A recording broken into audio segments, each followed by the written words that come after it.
DR Sports is entering the metaverse. Welcome to Habbo. Come play games and chat about the latest football drama. Meet up with friends, meet new people, and have a great time. I'll be there on special VIP events.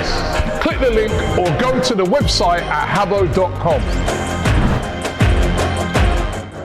Yes, welcome back to the Saturday Football Show, game week 32. Yo. Good to be back. It's great to be back. It's 2:30 on a Saturday. You know what that means, don't you? It's only the bloody Saturday Football Show time, isn't it? With myself, AGT, we've got Matisse in the building tonight as well. Yeah. Back. Ready for war. Great to have you back on the show. Ready for war. war. It's been good. A while. To his left, the Jamie Vardy impressionist today, it's Tosin. Yeah.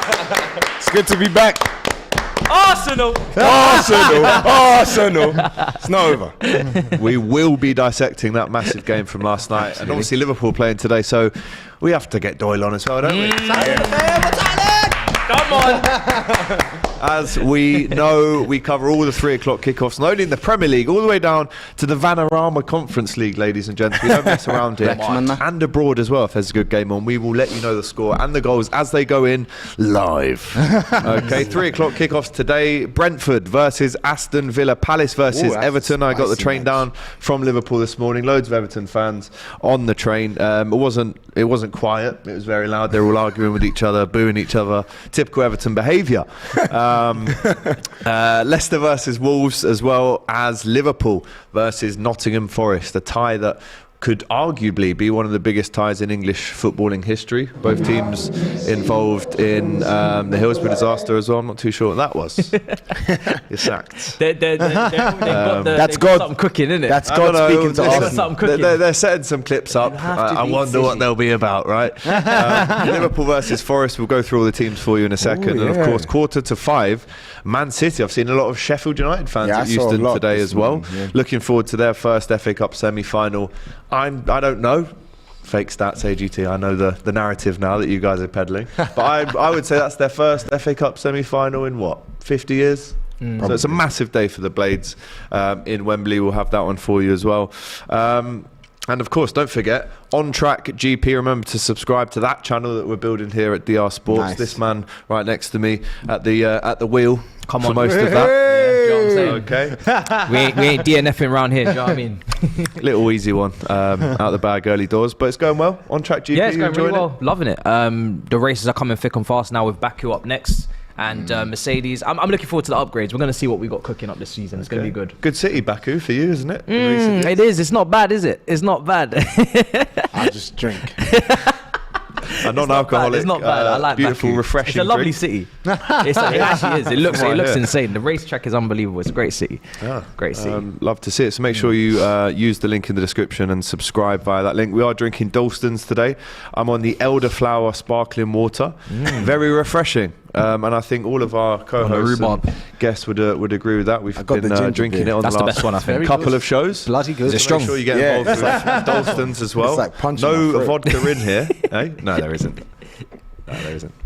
That's Jamaican ginger beer right there. Strong. It is. No, it's a good flavour, that one. As well, 4 a.m. by the way, we have the Tank versus Garcia. Massive fight all the way from Las Vegas. Nick, Laurie, James T are all of our boxing experts on the channel. Couldn't throw a punch between them, but somehow they're experts on the boxing. Man. It's a joke. Don't beat me up. That's from 4 a.m. on DR Sports. 4 a.m. You're going to be up for that? Yeah. Wow. I didn't know that. That's what they're on now. You know what? It's ironic that you say you'll stay up for that, because I saw a video fairly recently of you falling asleep next to Flex on this very show. Yeah. I think we might let's cue the clip for later, right? Production can work with that in the meantime. I must have been tired. You are tired, bro. The title is. I remember seeing that clip. Honestly, that clip has to be shown today. How can I forget about that? The title is something like Tosin fighting sleep at a 2:30 stream. It's unbelievable, right? Hilarious. If you have not seen that, we'll get it up later for you. My life is very. There's a lot of stuff going on. No, but listen, great clip, great guy. He's on the show again today. So it just goes to show you can still fall asleep on this show and still get invited back. Thank you. Thank you. That's the levels that we're at. Join the Habbo world. As you know, Robbie just talking about Habbo as well. We have our own set, by the way. How exciting is this, Matisse? You can talk to us soon, very soon, in the metaverse. The Saturday Football Show guests. We will have pictures for you of all of our little characters. I think I've seen mine. Bit ginger, if I'm honest, my one. Really? I don't know which picture they showed to... I'm looking forward to seeing it, lad. I need to see I this. need to see that. don't know which want to picture see was sent to them for that. No, don't say that. Little. I've got an Irish connection. Don't worry. So it's more the beard. I'd say it's the beard. It's more the beard. It's more the beard. Every Scouser has dark hair, lad, and a ginger beard. That's just the way we're born, lad. I know lots heavy, innit? The characters are coming very soon. We can't wait for you guys to talk to us in there. Robbie will be in there next Monday, apparently talking to Daps about the game. They won't need one for Daps because they'll just use the Pink Panther and stick him in. Yeah, 100%. With that horrendous pink Stone Island get-up that he continues to sport. But big up to Daps, nevertheless. Big up to him. You can use the link in the description to follow the Habbo world and get involved with us next Monday. It's going to be an absolute belter. Right. Of course, we've just seen Fulham 2 versus Leeds at Craven Cottage, the lunchtime kickoff. I mean, Leeds in trouble, 29 points. They're currently in 16th place, hoping that Everton or Forest or Leicester even don't get a win to put them under even more pressure. Good.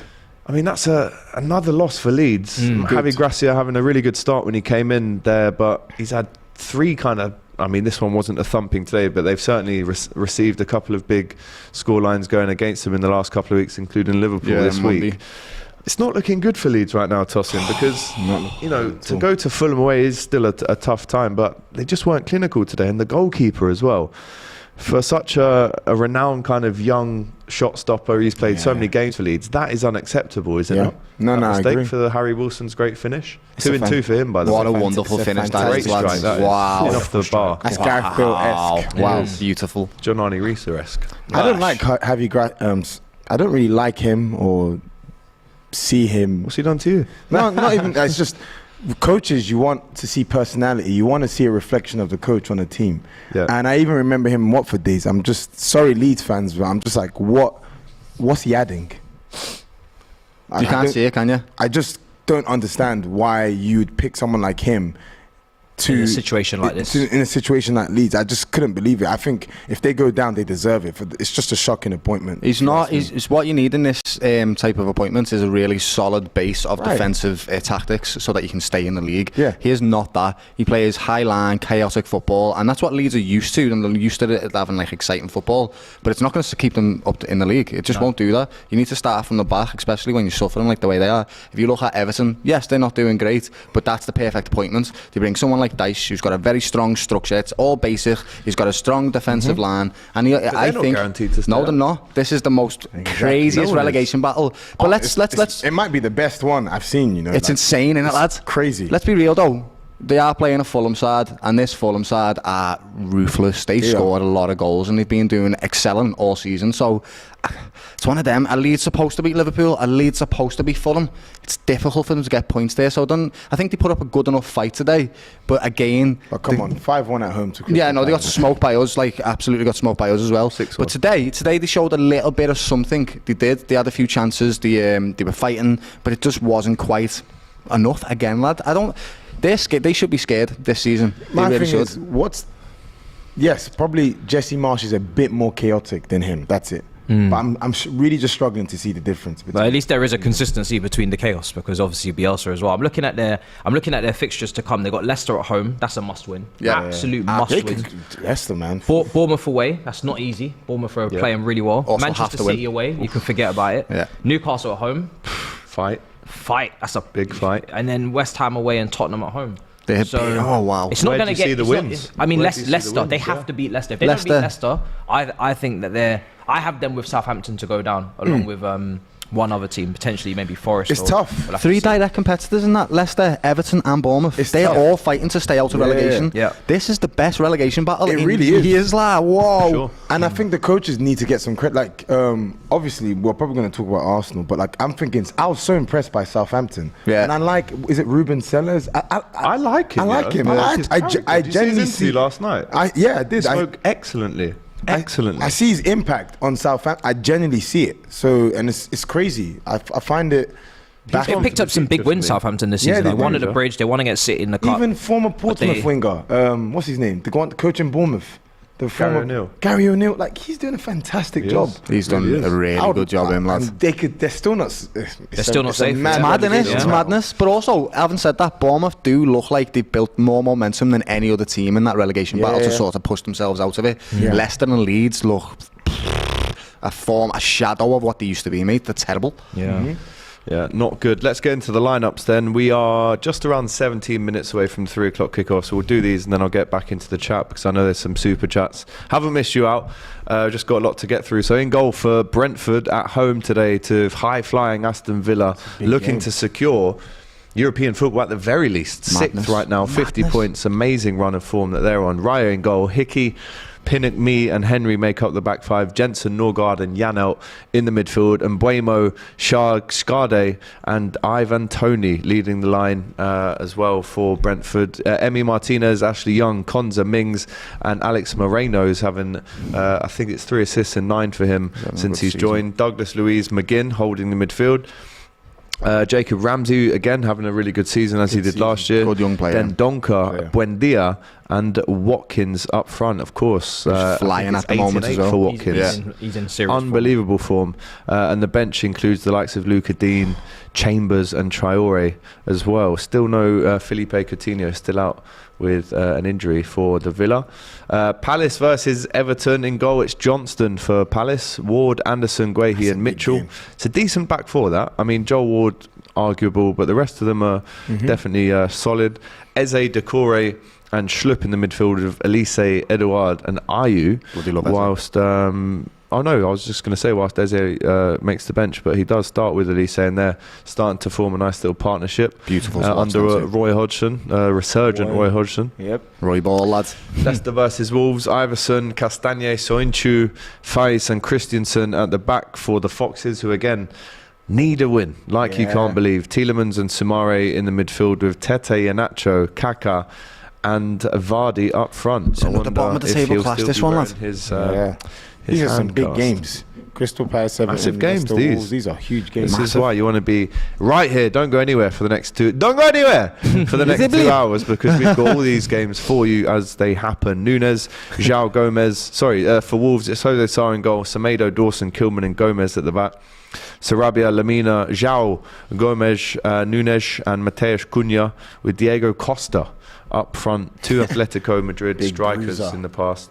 Up front for Wolves today. They got 2 lucky goals last week, and did you see them goals? It was madness, lad.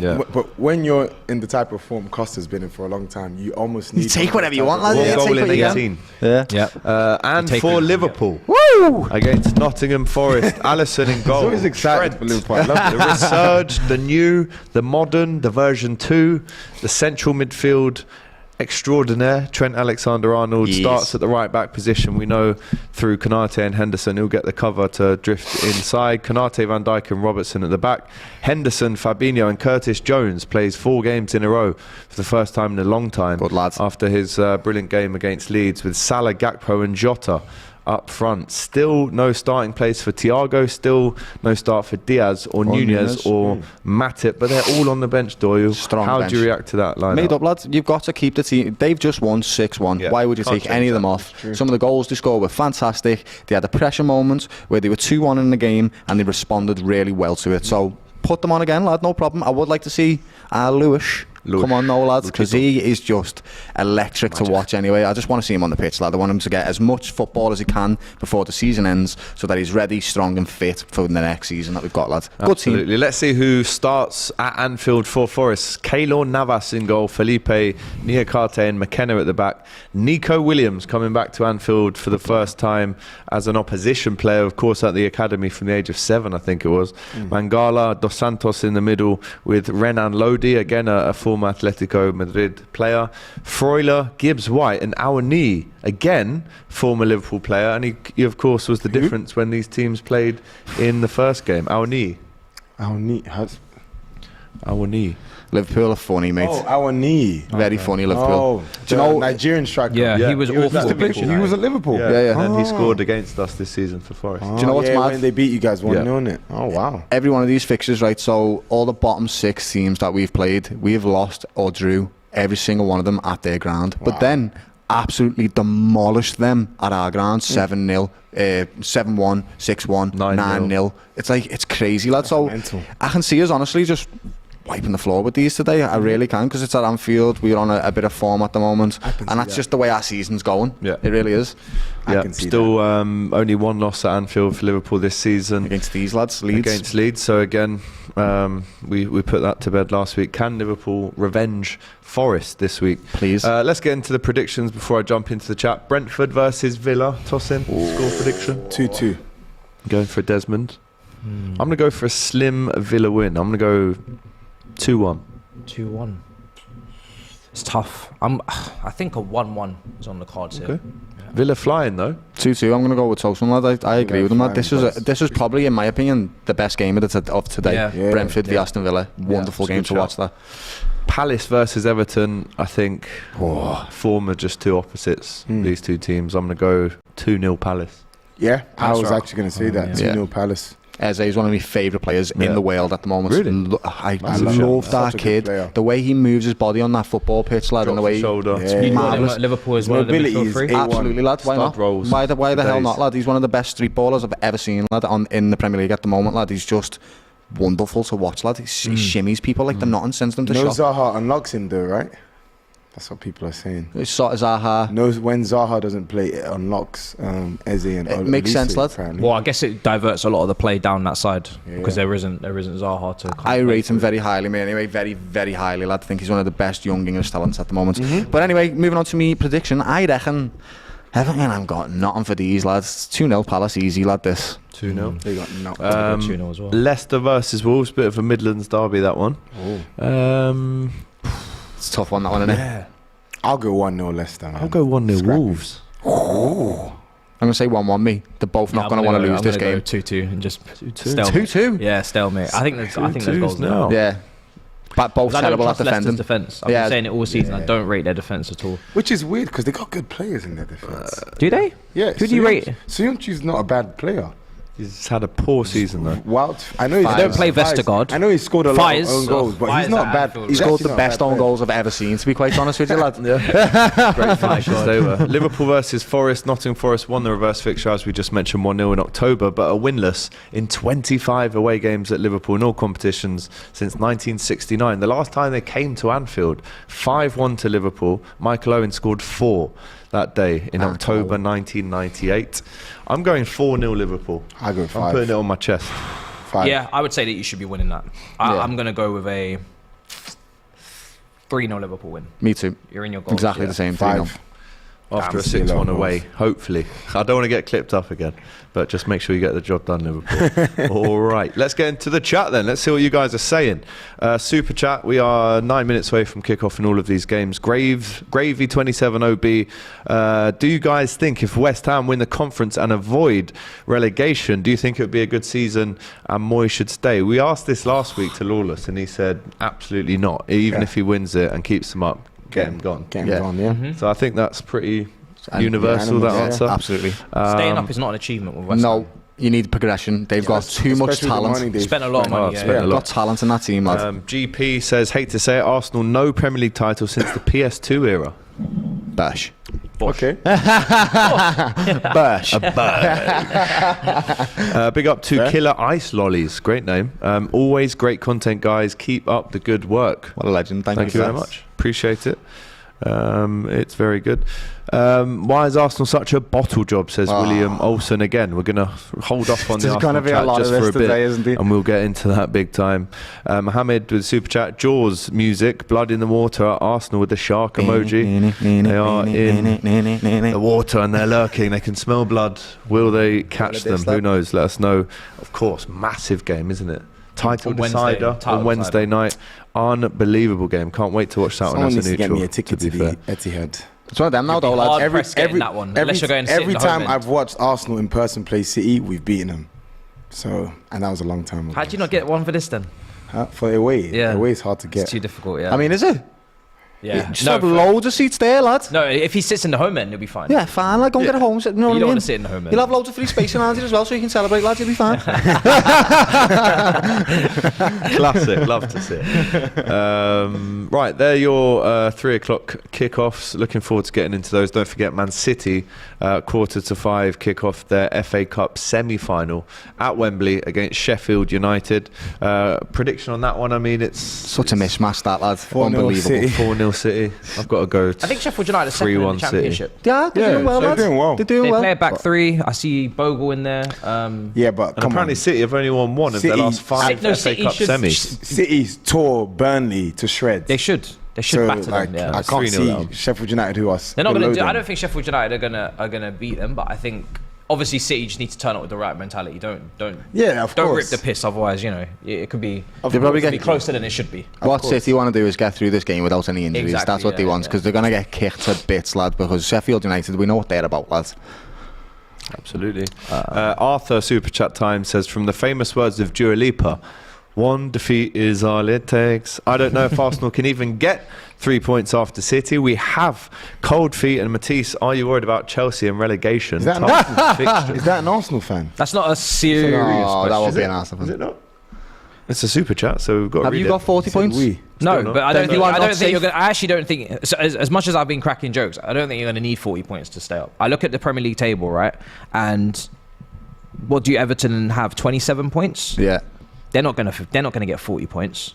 So Everton on 27, mad that we're Nottingham even Forest are talking on about that. 27. These teams are not going to accumulate 13 points. Also, do you know what's the best part about this? That you have this knowledge in your brain Yes. because you've worried about It's this. got the Yeah, you literally worried about this. I have to Hang know on a minute, this. lad. Let me just double So check. in 7 games, in 7 games, they're not going to get 4 wins and a draw. So we're staying up. You never know. We're What staying a up. season. What a great achievement never that is know. if Chelsea do stay up. Fantastic, I lad. have to know this. stuff. GP Super Chat says, everyone's favourite PS2 games. I'm going to throw in SSX Tricky. San Andreas, lad. Crash Every Bandicoot. day, San Andreas. Yeah, Crash. up there. Vice City. Crash Bandicoot. San Andreas was legendary. Yeah. That and then Vice City. SmackDown. Vice City was Smackdown. Here comes- here Vice comes- City. Do you remember It was Nightfire, the James Bond game? Yes, I do. Cold. Sick game multiplayer. You could kill someone with Odd Job's hat from like, across the side of a mountain. Tomb Raiders as well. A few Tomb Raiders I played. Tomb don't you? Raiders, Like, I like the Tomb Raiders. Sky, me, lad. what was it? Skyrim? Was it? Skyrim. Skyrim. No, that's Xbox. That lad. Oh, is That was it? Xbox. The other one's Oblivion. Yeah. Need for yeah. Speed Underground. Oh, Need for Speed. Oh yeah, Oh, lad. the Everyone result. loved that. Need for Speed Need for most. Need for I Speed never most really wanted played racing as well. games too. most- You could get a little That was the Corsa one. and put neon lights underneath it, lad. Boss. Bro, it was fantastic. That was the time to be SSX alive. Tricky was sick as well. I can't lie. Good question. I like that. Tosin, speaking of PS2 era, I'll go to the Here we Arsenal go. fan. Here he goes. No, this is serious. This is. Oh. Tosin is fundraising. Yo, You yes, do a yes, walk yes. from London to Brighton. Yes. What was the mileage on that? insane. About It's- I 60, think- 100? It's like 120 something Oh, wow. kilometers. Wow. That's a day walk minimum. Yeah, isn't it's it? like Longer it's than like that, lad. 27. It's 27 hours. What? Do you plan to sleep on the way or? Me and my wife are gonna do it. So Love that. yeah. Could you Just gonna split the push through. mileage? Sorry. Could you split, or you both want to do it all together?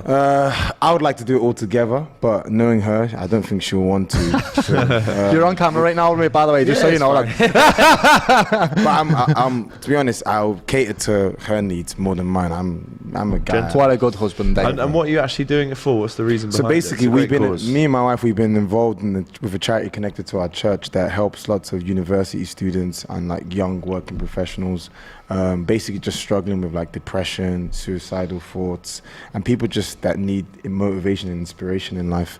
Some of the success stories was I met a guy from my gym 2 years ago. Worked at Apple, young dude, smart, software engineer. He looks like he's got his life all together, but you wouldn't realize that he's struggling with eating disorder, confidence issues, like pretty much in a sense wanting to die. So it was just, I took him on in terms of like mentoring him, and now like obviously he's changed massively, and now he's like helping other people, growing in his confidence. So And he's one of many success stories. So it's just we're trying to do that not just in the UK but all over Europe. On a bigger scale. Yeah, Love to see it, man. So- That's brilliant. Thanks, man. I appreciate that. That's a big walk, bro. Big up Tobes. Now you see why Tosin, can I should fall say. asleep. That is, yeah, that's Not mad. listening to the comments. I'm trying to mentally like Yeah. figure out the route that you're gonna take. I'm gonna see man So walking on you the go through. motorway You and start. stuff. You can start from Richmond Park. So Okay. basically, it starts there, and it's a long route. I've got a picture of it on my phone. I can That's show you. mad. That is some shift. That is If you want actually to show support, we have linked the justgiving.com link for that special walk from London to Brighton in the chat right now. So if you do want to support that, please go ahead and do it. It's a great cause, as we know. JC, who super chat, as we are 2 minutes away from kickoff, says, Doyle, what's your alternative word to lab? I've never even thought of that. That doesn't even come into the possibilities. You said Kidder. lad. Oh, there you go. Said. There's one that just slipped out. Kidder. That's Kidder. one. That's Scouse as well. Kidder or lads. That's the way it goes. That's a beautiful question. Love to see it, mate. Ozan Kavak says, big up AGT. Yo, Matisse, did you rent that suit and fedora on the Best of Enemies intro? I believe we put out the best intros of Best of Enemies. Yours was underrated. Yours was very Cheers, good. man. Mine was very, very good. I was laughing my head off That at was the end. Jason's fault. I didn't want to do it. Jason will tell you. I was like, I'm not doing that. He riding the camel. But I watched his interview about 10 times before the Tottenham The meltdown. making love to the camel part was hilarious. Have we got a clip from that? That was too funny. We've got a clip. I think we Bloody have. hell. Let's run it. Submitted a bit more than £50 million for Mark Cucurella. Save the bridge! Save the bridge! Save the bridge! When it comes to Wesley Fofana at this point, the money is only going up. Yeah, the fee is only just rising and rising at this point. We need to save the bridge! Yo, big man, Save some the peace for bridge. Roman Abramovich and them, man. Thank you, bro. Thank you. The Chelsea board are now in Poland trying to reach verbal agreement with Mudryk and Shakhtar. Official bid ready, close to £100 million. Yo, fam, they need peace, fam. They need the pounds, some dollars.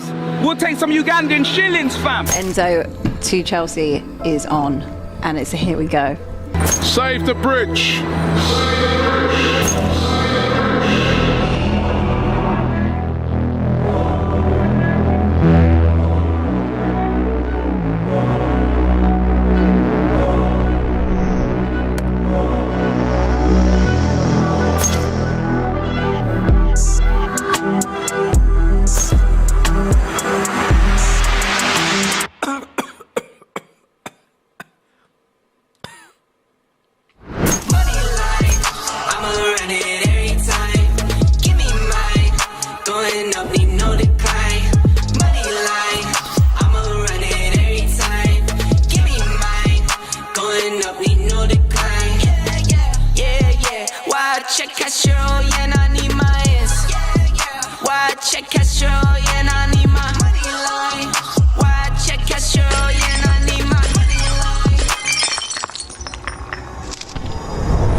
Yo, Todd.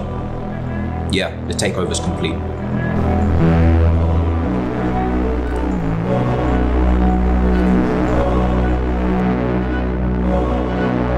It's all mine, boys. It's all mine.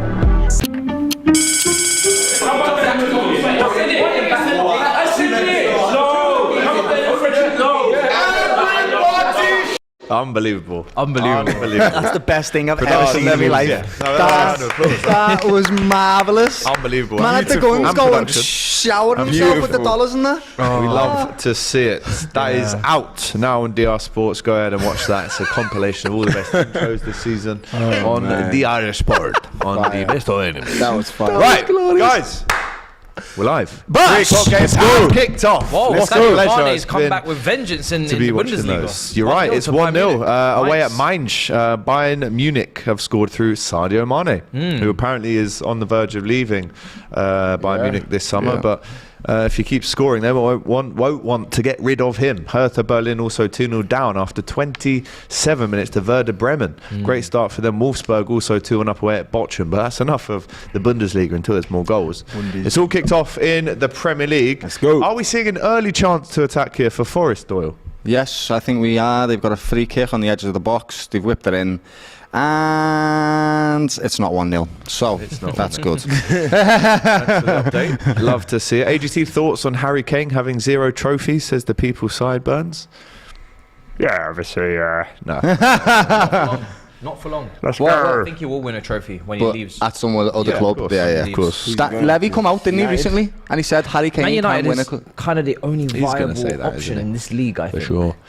I would agree. Yeah. Carlos Bedoya says, I'm an Arsenal fan from America and I'm devastated. It's so hard to win this league. Imagine if City get Bellingham next year. Well, listen. Tell us about think it, lad. how we feel about that. Honestly, All right, I've got something to say about this, right? If Arsenal don't win the league, it's your own fault, guys, right? Yeah. Liverpool have had 90+ seasons and not won the league.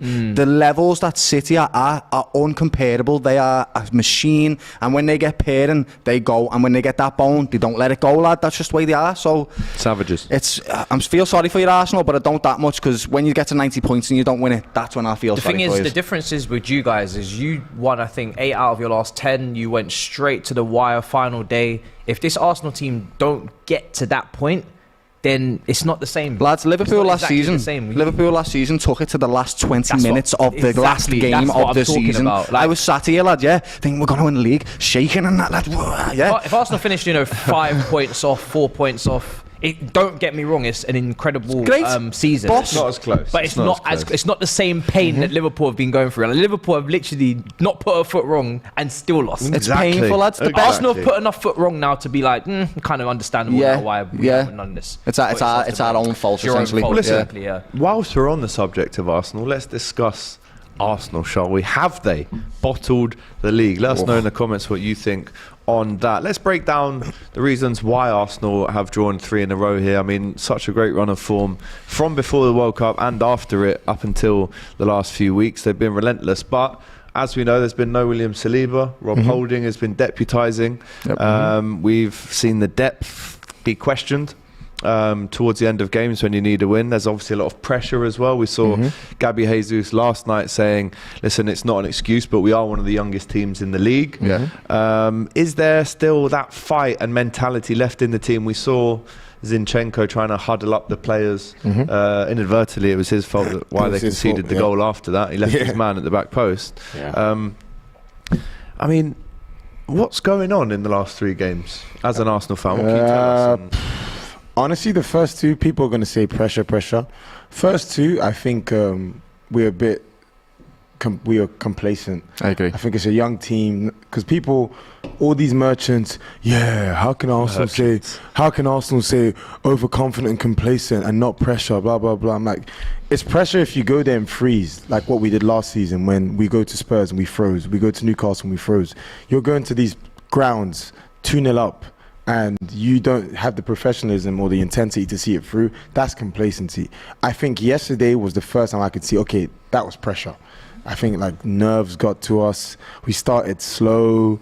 Yes, I know, granted, it was a Ramsdale mistake, but just the Arsenal were turgid the first 15 to 20 minutes. It was just, I just don't know what was going on. And I think Saliba's been injured, but he's been fantastic all season. But I think Thomas Partey not playing well, you see what impact he's been. For me, he's been probably Arsenal's worst player the past 2 matches, and it's shown in our stability in midfield. It's shown in the way we control games. But why do you think he's performing like this? Because when you look at him, he's kind of got everything. He's press resistant, he can pass, he's strong, he's quick, he can win the ball back. What is there? There's nothing in his game that points to me him should be having a drop off like this. And he's won a league title before. I think it just happens, honestly. Like to be honest, he's been fantastic all season for us. Like, this is probably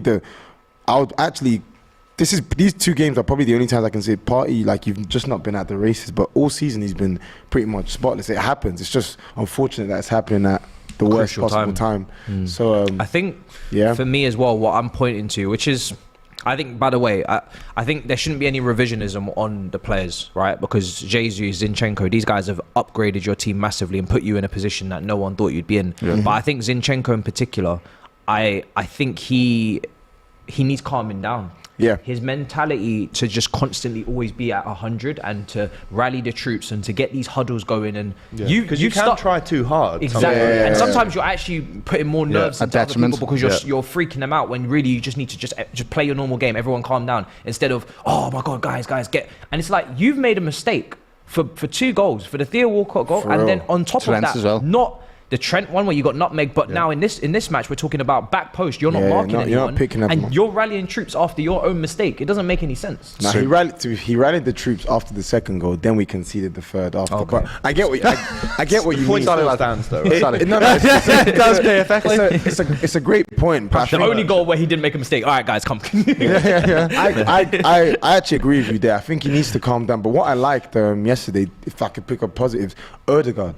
Like, he was good. Yeah. Just play football. Yeah. Play football. That's why when even Thomas Partey right at the end, he's like, he does that. And Ødegaard is like, what are you doing, bro? Just keep playing football. Yeah. So, not looking good, but we need a miracle. Luckily, I believe in miracles. So, You still believe that you can win it? Yeah. You can You're going to go to City on Wednesday and beat them. I mean, anything is possible.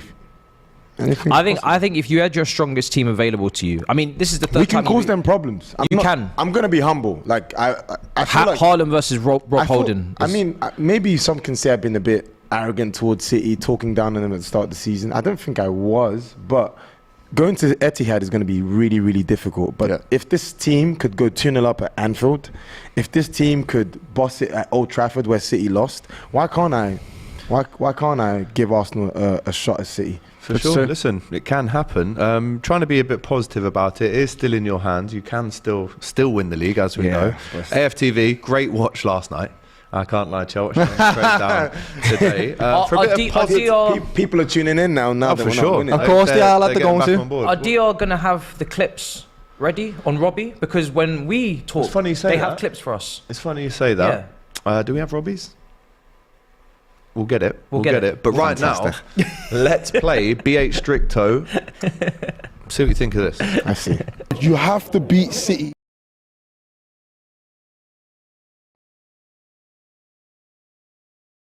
At the end of 38 games, whatever you do, you've got to better City. So your question is, do I believe? Of course I believe. What is the point of being a fan? What's the point of being a human being? What's the point of being a person? What's the point of waking up every morning? What's the point of having kids? What's the point of feeding your kids? What's the point of working? What's the point of money? What's the point of anything? I believe, Robbie. And from my heart, Robbie, I don't think it's over. I really don't think it's over. Because one thing with City now, City have never ever in their life played an Arsenal that want to win the league. Yes. They have never ever played an Arsenal that wants to win the league. They play an Arsenal that want top 4. Yes. There's a mentality, there's a different mentality. Do you understand? There's a different mentality. They have never ever in their history played an Arsenal that in this position I need to go there to go and do something. Never. City belief is have played Liverpool. He had me until the end. Brother, City have played prime Liverpool in their lives. Also, do you know who has played at Arsenal team that wants to win the league? Liverpool, Southampton. They've both just played them, lad, and look what happened. It was 2-2. So, do you know what? It's one of them, lad. I love the passion, right? You've got to have that passion for your team. You have to believe, because what's the point in supporting your team unless you don't believe? However, I've been in this race so much, or not me, Liverpool have been in this race so much. We know how this one ends. I know how, exactly. I've read this story. It finishes with City on top and us just hating them. That's just the way it works, lad. Arsenal have done incredibly well, and you should be proud of yourselves for the season you have. And it is by no means over, but it's in City's hands now. It really is. You've dropped the points and that's it. It's done. We need a miracle, but I know there's 2 Liverpool fans here, but one of the things is, look, if Arsenal fans believe it, Liverpool fans, I get it. You've had the Titanic tussles, but don't project your PTSD onto Arsenal fans. We'll make sure it doesn't happen to you. Cool, but it will be in your hands. That's like me saying, oh yeah, you know what? Arsenal went to Paris. We played Barcelona. Oh man, and they beat us. And then the next season, Chelsea are playing Barcelona. Oh, you guys aren't going to beat Barcelona, and then Chelsea end up beating them. I feel like you can't. If I applied that logic to everyday life. Yeah, well, listen, BH Stricto very positive. He still believes, but let's show you someone now who reckons It's over. You understand? I said if we don't win the game today, the league's gone, blood. Let's be real. I'm not going to come out here and paint this fake picture, because it's real now. The league is done. We lost the league at Liverpool. I believe that at Bournemouth we had a chance. I thought that was the team that was going to kick us on, inspire us. You get me? Like put fire in the players' bellies, but they bottled it. They've bottled it, bro. So you've written it off? I've written it off now, blood. You think we're going to concede 3 at home to Southampton and go lock down Haaland with Holding? Not very positive there from Troops at all. No surprises. Robbie was happy with the fight showed at the end as well of that Arsenal game. I mean, they could have won it. They did hit the bar right in the dying embers with Trossard, had one off the line. But if you're Southampton, there has been a goal in the Premier League in the first 12 minutes. It's been at the King Power Stadium, but who's it gone to, Matisse? Wolves 1-0 up away from home at Leicester. Massive Midlands. That's the result I said. Midlands match for relegation battle. They've taken the lead in that game. We're going to have the goal scorer coming up in just a second.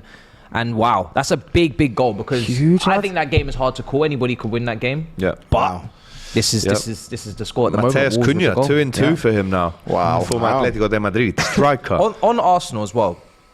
Arsenal will be determined. They will determine whether they do it themselves or not, and it's down to them, right? Yeah. I look at the mentality of the team. I think they've shown against Bournemouth, they've shown against Manchester United that they have a special mentality that you're not going to say that Arsenal have got to this point by fluke. Definitely not. It's by their own admission. However, when I see Jesus' comments after the game, and he's talking about we're the youngest team and already making excuses. Yeah, and I'm seeing Zinny, and I'm seeing Zinny, and I'm seeing, these are little things where I'm looking at the Arsenal team and thinking, do you believe that you can do it? Yeah. Because it's no. And these are the guys that have done it. Exactly. As well, these are the guys that exactly. And that's where I'm like, not sure, because there's no doubt in the City camp. Haaland's tweeting. We're gonna win. After the match saying, mood is good, ready to go, we're ready to break the record at the Etihad. He tweeted after the game. I'll get his exact words, but he tweeted after the game. Yeah, I mean, I don't like that in players and in fans. It's like, bruv, Jesus, you were the one a few weeks ago saying,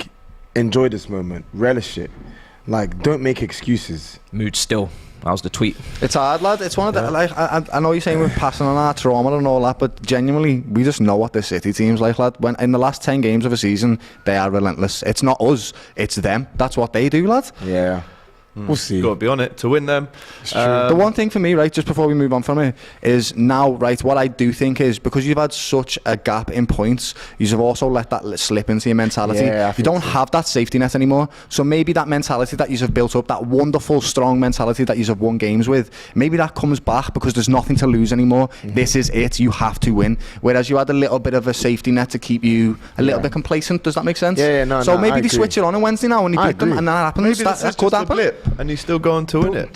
The way I see it is like, why I don't agree with Troops is like, I'm not trying to put people on blast, but it's like, you're one of the many fans that, you're one of many Arsenal fans who are basically saying, oh yeah, this team are different, this team are special, this team is this.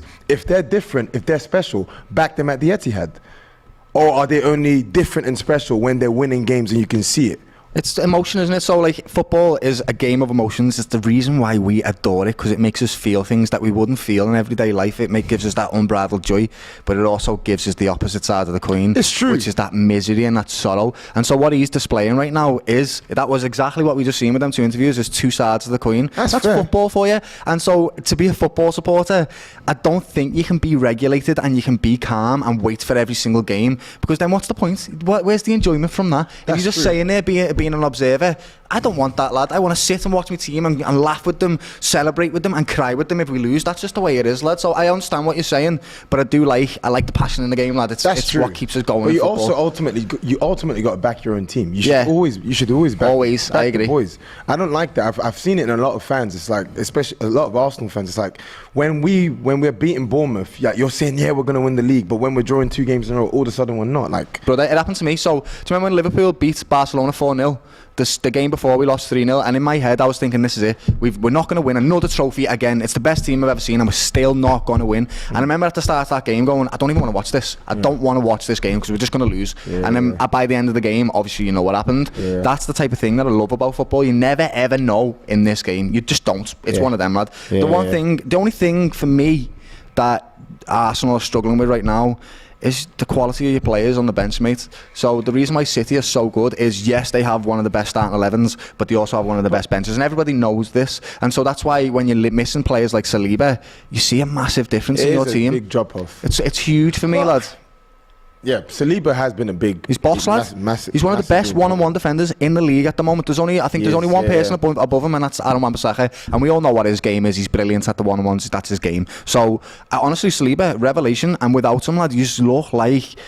He's suffering, lad. I can't explain it. We're just... like I was speaking on earlier, him being out, it affects us offensively and defensively because of the positions he takes as well on the pitch. Holden's not going to take the risks that Saliba takes playing forward. And he's not the player he is. And plus, I think apparently, I was reading something that where the positions he takes on the pitch and the passes he plays, it's actually affected Saka's output, because a lot of Arsenal attacks are now coming down the right, whereas before him, he's willing to play those passes through the lines to like a Ben White or like a Ødegaard, or he's willing to play around because he backs his ability, lad. He backs but Holden's not. Holden, you see, even yesterday, you see he's more preferent. He prefers from in to out. Yeah. Whereas, so it's true. It's a big drop off. Even yesterday, Fabio Vieira, I think he's going to be a good player for us, but he just looked off it. He didn't look.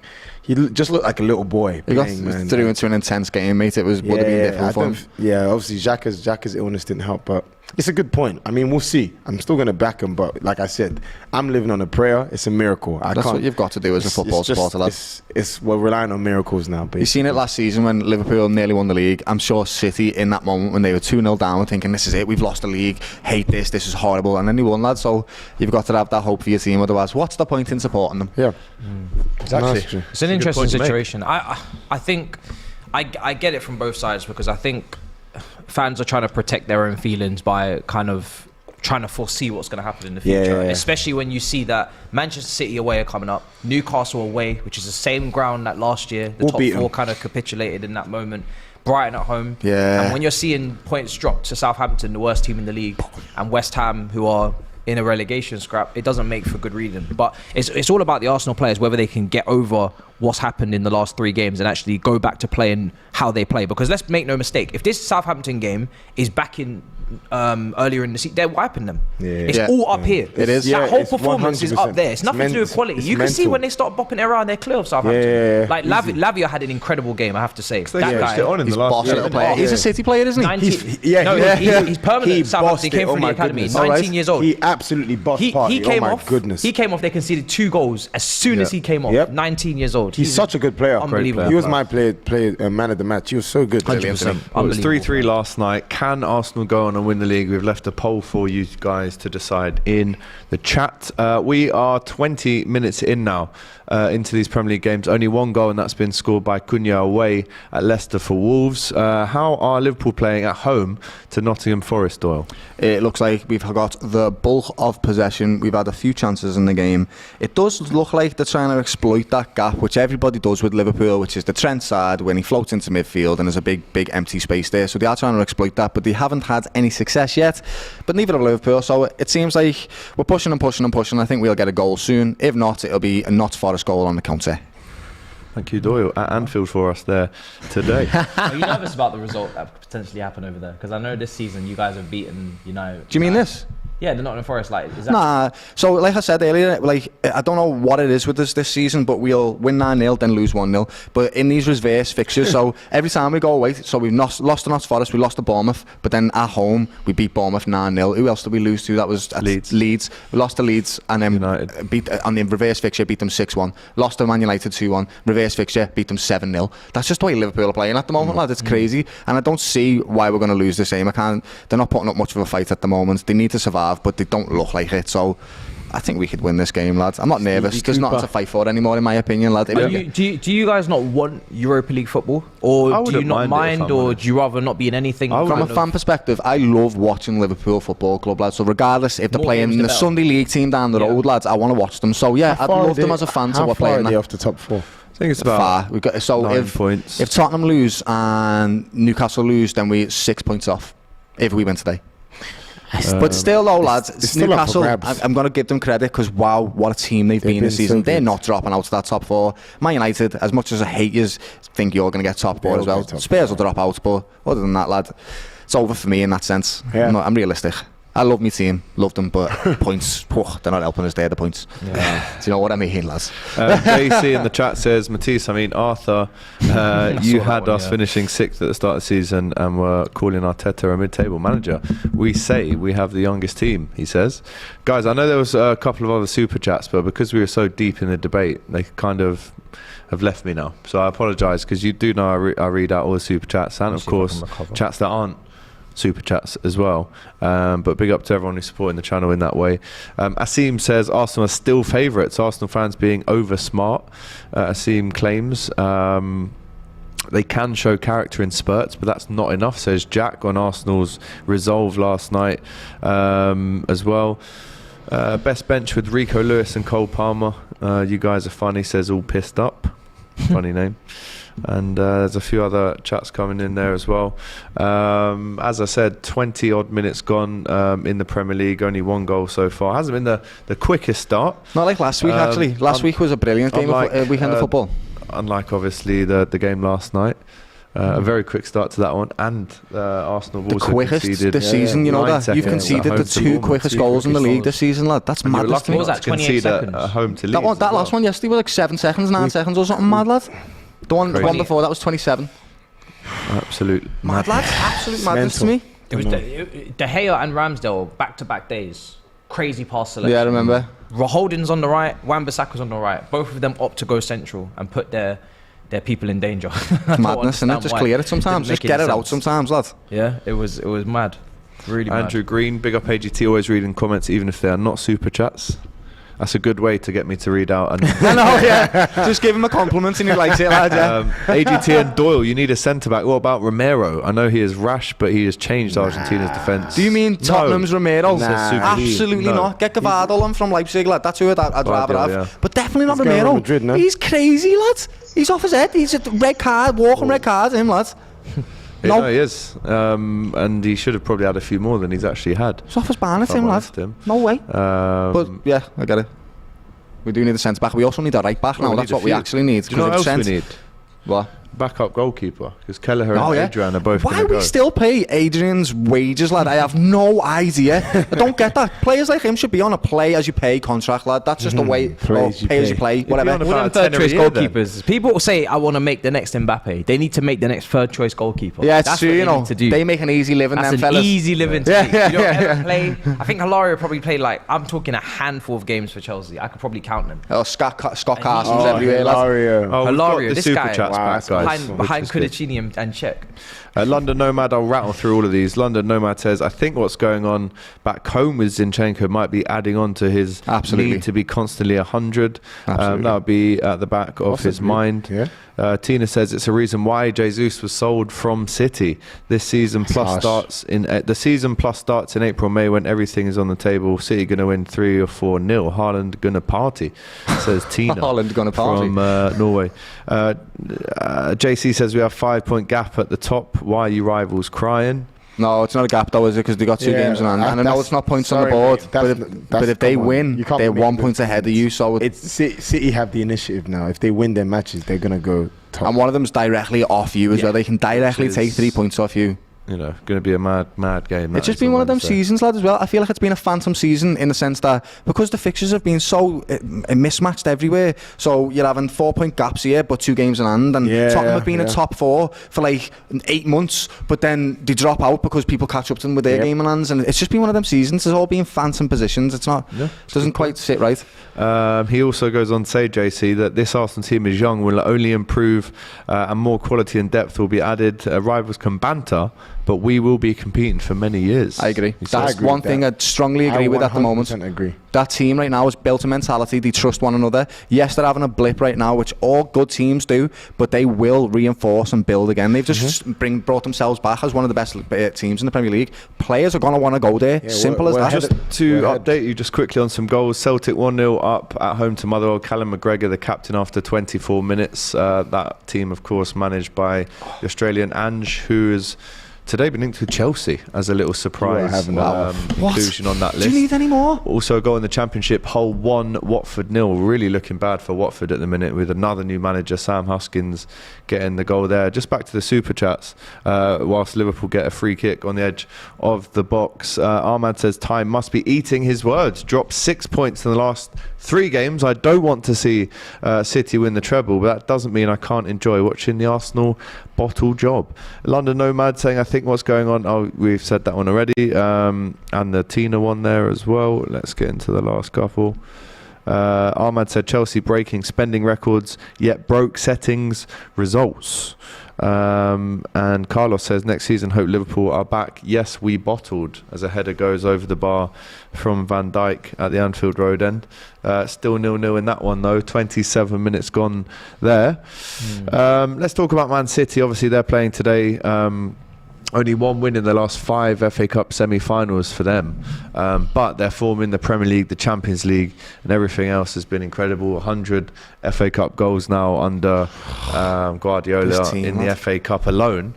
Their 8 games, obviously let's almost, you can't do that in football, but let's almost assume that they win today. Their last 8 games, right? West Ham at home after the 8 games in May for City now. Where's the Arsenal one? So it must be Arsenal, then West Ham, Leeds at home, Real Madrid away, Everton away, Real Madrid at home, Chelsea at home, Brighton away and Brentford away. I mean, it wouldn't surprise me if they won all of those games. Maybe they might face trouble at Real Madrid. Well, they certainly will with how they are in this competition. But they're at that point of the year where they just switch on, there's no mistakes and they're rampant. Let's put our City hats on for a minute in this one. Is it possible for them to win the treble? Yeah. It actually is, isn't it? It is. Really, Scarily. really, this is probably their best chance of actually doing it as well. It is.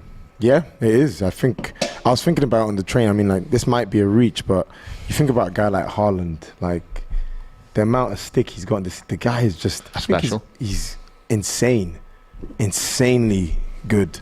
Like, I was thinking Ronaldo, like R9, like the numbers he was doing at such a young age. People were like, this guy's spectacular. No PSV and stuff. No one's saying that. No one's saying that. Like, this guy's coming to the Premier League, the best league in Europe, and he's just making it like child's play. It's mad, lad. Do you know what City are doing? Yeah, remember the old story, the hare and the tortoise, right? City are the tortoise, and they've been there, done it, know how to win this race, Yeah, they got the mindset. Arsenal and Napoli, So Arsenal are the hare in the Premier League. Look, everyone look at them, they're doing incredibly well. Don't look at City, look at Arsenal going to the Champions League. Wow, look at this resurgence Napoli team. Reminds me of when Maradona was there. Look at them, don't look at City. And look where they are right now, lad. They've coasted on the way through, they've played the football, and they know exactly that was going to happen. I really feel like the limelight being taken off them has removed so much pressure from them and put it exactly onto the other teams. So City, haters, but well done. Haters so much. Not bitter at all. No, not bitter. Yeah, that one. Not bitter at all. I actually believe. Another goal in the Championship. Cardiff now 1-1 at home to Stoke City. Again, that could have been a Premier League game not so many years ago. How those two teams have fallen. We've got an injury here for, I believe it's McKenna. And he looks like he's coming off after a nasty fall. So there'll be a few minutes added on in that game as well.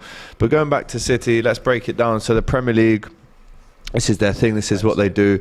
I would say the only question mark is that Champions League, because the only team you don't want to play at this stage, or even in a final, as Liverpool fans know, is Real Madrid in this competition. I mean, we saw what Sevilla did to United. We will be speaking about that a bit later on as well. But Real Madrid are the Sevilla of the Champions League. You just can't really beat them.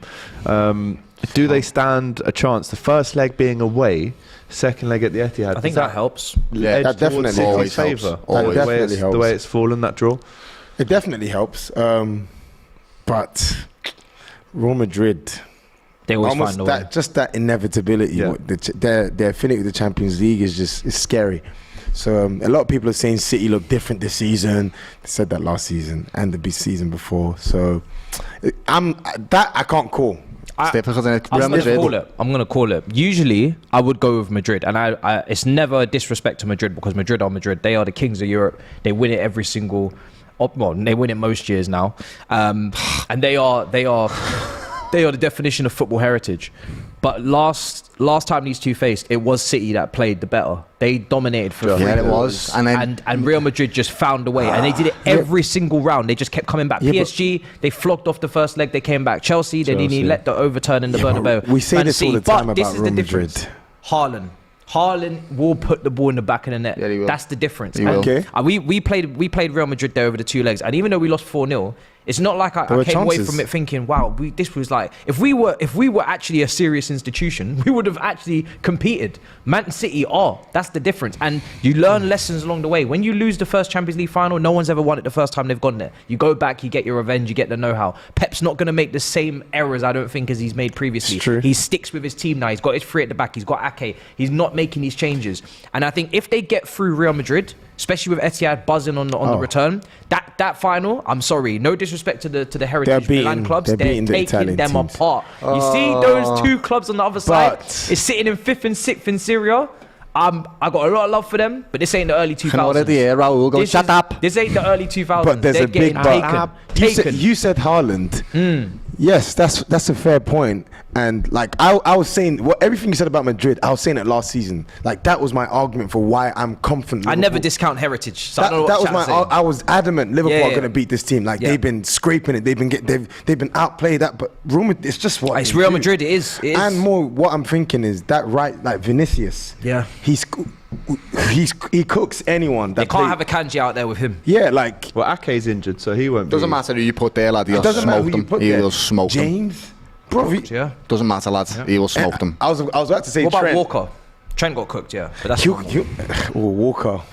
Walker. He'd smoke him. He'd smoke Walker, lads. At the minute. Yeah, I think. Well, Vinny already has smoked Walker last year when he ran the whole pitch and scored. Smoking. Or was it Fernandinho? It was Fernandinho. I can't stand it. Like playing at right back last year there. Can't stand Madrid. I can't. But you got to respect it. You really do. I think, 100% you do. I think they're the best cup team in the world. But they don't win it every single season. No, they don't. But they nearly do. So they almost do. They Though. They nearly do. Well, some seasons somebody beats them. That's all my. You got to think about this, lad. Like I'm not disrespecting Arsenal. I'm not disrespecting them. But Arsenal is a huge massive football club. Huge. So many supporters, and they still haven't won the Champions League. And a team like Real Madrid have won it 15, 14 times, however many it is, lad. That's how good this team is. It's ridiculous. Yeah, really good. Goal, potentially a goal, not quite a goal penalty. yet, but there's been a penalty again at the game with the most action so far. It's the King Power again, but who's it gone to, Matisse? It's gone to Leicester. And Leicester have a penalty, and from what I remember, who takes their penalties? Vardy, innit? Vardy doesn't start though. Vardy's starting. Is he starting today? Well, then he's definitely taking it. If you listened to the lineups earlier, you would have known that. He'll have a little 1-2. Oh, okay. What'd you say? Well, you do support Chelsea. Yeah, I need to after what I've been watching. One cleared off the line by Nico Williams, by the way, at Anfield after just half an hour. Keep huffing and puffing. I'm not quite blowing the house down at the moment. Liverpool player, yep, no breakthrough yet for Liverpool. But let's go back to the King Power because it looks like Jamie Vardy, I assume, will take it, right? Unless he doesn't play unless often, he doesn't. So. Unless he does not. Unless he doesn't take it. And someone else takes it instead. 1v1 confirmed. Go on. Who's taking it? Who's taking this penalty? Haven't let us know yet, unfortunately, but we'll let you know as soon as we know. They're saying Vardy in the chat will miss this soon. Oh, he does have. He's got one of them Salas like player. You know the one when he just smashes it. Yeah, doesn't place it, lad. He just goes heads. He just rifles it every time. Absolutely. Yeah, penalty. Vardy is it? It'll still be a minute or so until that one goes in or out. The poll that we asked you earlier: will Arsenal win? Can they show the character needed to win the league? 67% say no on this one. Not surprised. Only 33%. It's not looking good, Brev. Say yes. You'd make City that like favourites, button, by the way, Sorry? people. You'd make City That's favourites actually right quite. now, Yeah. On paper now they are. Yeah. Yeah. I wouldn't have said that before, but now they are because like they have the initiative. So we now have to go there playing catch up. So we need a miracle. The pain I can see on your face, lad. Honestly, I've experienced it all, lad. Where you're like, I need that miracle. I need it to happen. Need a miracle, man. Salah flies one just over the bar. Let's go back to the King Power What is going to happen here? We're still finding out if the goalkeeper is off, if he's got a yellow card, if they're going to upgrade it. I think they're looking at VAR long and hard at this one. Pause. Is Vardy a Premier League legend? Asked Max to 100%. 100. Yeah, damn right. He's a legend in football forever. 100%. He is a cult hero. What story have you ever heard like that? He started playing when he was basically Haaland 26 in modelled the his professional game game. on Vardy. Right? Marvellous. That's one of his Marvellous. quotes. They asked him, who's one of your favourite? And he said Jamie And Vardy. then won the Did he actually league. say that? Yeah. Wonderful. Okay. Wonderful. Won the league from non-league all the way through. He was going to be a club rep in Ibiza, I think, if he didn't.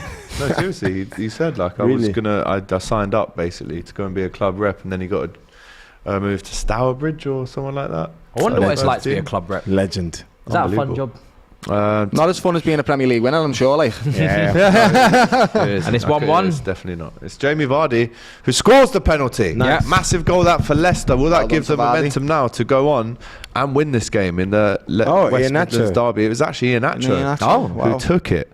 So it's not obvious. Or maybe it rebounded and he Rebounded, scored. maybe, I don't know. No, it was the penalty. Yeah, it's funny. And it is Kelechi Iheanacho again this season. It's kind of stepped up. He doesn't Not to the start as extent, many as he but he should. stepped He's a up good in player, place lads. of Jamie Vardy as well. He lost us the league, Iheanacho, didn't he? That miss for Leicester. I remember, lads. I remember. This is Trauma, lads. It's trauma. Absolute This trauma. PTSD is It's real. real. man. It's real, lads, yeah. Someone asked, does Vardy have a bigger Premier League legacy than Kane? One's got the goals, Well, one's how got about the this? trophy. What career would you rather have? I'm Kane or taking Vardy? Vardy. I'm taking Vardy. Premier League legacy? I'm actually taking Vardy's. Yeah, you're taking Vardy's career Because he's you got a created trophy. history. And he's got an FA Cup, let's not forget. He's got a golden and a community boot as shield. well. Yeah, and a golden Or boot. just his come up, lad, altogether. It's just his come up and his story is like a book, lad. You couldn't Yeah. write a better story Literally than a that, film. lad. And obviously you've got the Wagatha Christie Yeah, I was thinking trial about that as well, whereas That's going to be made his into a wife was a movie little or rat not on a the TV grass. show or something, right? but I could see it happening. I could see it happening for sure.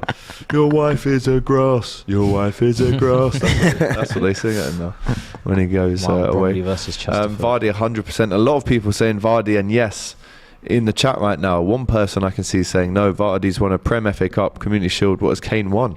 Says William. Bloody nothing, but Bloody nothing. Absolutely. bloody nothing for now. Absolutely. Which is so sad for such a good player. So what a wonderful player to not win a trophy. Sorry, Kane, lads. Not even Loyalty. one though. That's what happens when Yeah. you're loyal. Too loyal. Loyal to the soil. Vardy all day long says Joseph Stalin. Some name that is, by the way. And he's definitely joking with that one. Elvis K. Kane all day. Who is Vardy? You know who he is. Vardy I'm is very aware of him. Who do you support? Because I'm pretty sure he scored against you. He has Probably, won but- the Audi Cup, says Riddler. Lamella will win a trophy before Kane. Obviously, got a great chance knocking out Manchester United in the Europa League. Jesus Navas. We've asked you, so it's official now. We've asked you in the chat, which career would you rather have?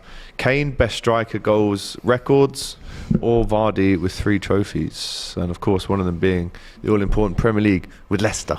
Yeah. Let's have it right. Vardy's gonna 5,000 scoring to some 1. sweet that. Scoring some epic goals along the way. amazing, lad. All the players cost like £5 each from different teams, lad. Boss. That's great. Question for all of us here from Ryan N.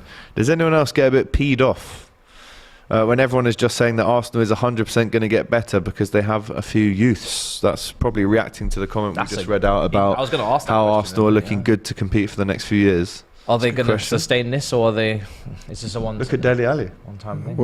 What? The young players going to sustain Are this? Arsenal going to be able to go and challenge for the league? Do you think Arsenal are going to challenge for the league next year? Do you think they're going to sustain this? Yeah, because we're not even halfway in our process yet. Like this season we're actually ahead of the curve as to what we should be. Massively 100%, ahead. yeah. And like one of the that's what I was saying in January. One of the things that I'm impressed by is like we're still talking about targets that we're going for. This is not like, okay, cool, we're not going to rest on our laurels. And it's I actually want to see Arsenal learn from Liverpool, because I feel like what we're doing, we're just imitating what Liverpool did. It's just that Exactly what I was gonna Liverpool didn't really have a plan for what would happen when they're actually at the top.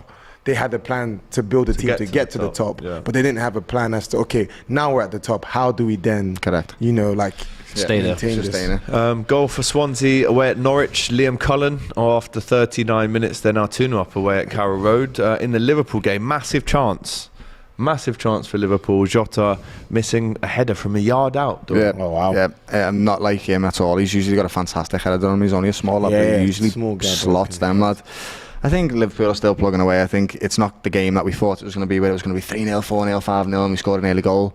But in the second half, if we come out without conceding a goal, I still think we can get 1 or 2. 3 places. Newcastle, where did they finish last year? 7th, 8th. Something lower than that. Lower than that. 10th. Bang on 10th. I mean, maybe it's a bigger achievement for Newcastle then. No, because they've had a massive influx of Doyle pushed into the... brilliant, lad. It's a mess. But brilliant. But there's definitely a reason for it. No one saw a title challenge with Arsenal, though. I feel like it's equal. No one saw a top 4 for Newcastle. No one did. Nah, I think a few of us, when you look at the money and the way Eddie Howe's doing it. League, yeah. But no one saw Champions League. Yeah, maybe around equal. If it does, having said that, if it does finish with City on top and it goes to manager of the season, I wouldn't give it to Arteta, I'd give it to Eddie Howe. Yeah. I would, yeah. It's the type of second it is. Yeah. I always say, because when Ollie finished second with Man United, they weren't in a title race. Yeah. That was the type of second Arsenal were getting. I would give it to Newcastle. But because Arsenal are actually going potentially to the wire. Yeah. If they go right to the wire as well, in terms of the last couple of games, then I think it's pretty equal. It goes from bad to worse for Norwich, by the way. They've 2-0 down at home, and they've just had a man sent off. Fantastic. For the last man, Sam McCullum. There was a slight chance there for Forest, actually, Doyle, to throw a bit of a spanner in the works there at Anfield. They will get chances with 100%. The way we play football, we play a very high line, and it's been very successful for us, but it does create them chances, and that's why we're seeing we need midfielders to cover and have that chaotic, strong running and to be able to cover, and it's just, we can see chances too many. Trent floating into the middle and that as well, lad. Seeing as there's not much going on in the Prem, I want to turn our attention a little bit to the Championship. Right, so because it's actually coming towards the end of that. It is. And the playoffs will be starting after the end of the campaign. 46 games played. Obviously, Burnley are already up. Sheffield United have got a 7-point cushion as well. But then Luton, Middlesbrough, Coventry, Millwall, Blackburn, West Brom, Sunderland, Newcastle rivals there. They've slipped. Blackburn are 7th, 2 points off the playoffs with 2 games in hand. West Brom also 2 games in hand, 3 points off the playoffs. Sunderland 9th, 62 points with a game in hand, 3 points off. Norwich are in there, Swansea are in there. These teams are all only 3-4 points, so you could still have them in contention up until probably Preston upwards, 12th upwards. All still have playoff hopes, but Millwall are in there. It does happen. We seen Nottingham Forest come up, didn't we, last season? They were 6th, weren't they? Or were they 6th in there, or 5th when they finished in the Championship? Went through the playoffs. And then went through the playoffs and won, and now look, here they are, lads. So any team that's in there right now, you could do it, without a shadow of a doubt. Just got to look at them. Carrick's still the boss. Of course, yeah, definitely. Oh, wow. He took them all the way from relegation battle all the way up to the playoffs. So Company and Carrick both. Yes. That's good to see. And there is an opportunity for Burnley to get 100 points. Wow. They win all their next 3 games. Playing the football they've played. I think the record is Reading. Yeah, I remember the season Reading came. They 6 or smashed it. Oh my! When they had Dave Kitson and them, man. Leroy Lita and Shane players Long. like that. Young They Shane. destroyed Way too. the championship. Steve Sidwell. Dave Kitson. What a name. Steve Sidwell. Listen. Championship is. If Mill will come up there, I would actually argue and say, let me just think how I'm going to phrase this. It's in the top 4 most difficult leagues in the world to play. Championship? 46 games. Dog, it definitely is, but I'd say the National League's probably more difficult. Oh, no, that's up there as well, but I'm talking about France, I'm talking about all across Europe. The Championship, for me, the big names in it, I mean, most of the teams in there have played in the Premier League before. The quality's definitely well. Pretty much how all of them. competitive. Yeah. Even Watford's 13th. Also what a slog it is. Yeah, it's definitely more competitive than a game a week League for 52 weeks.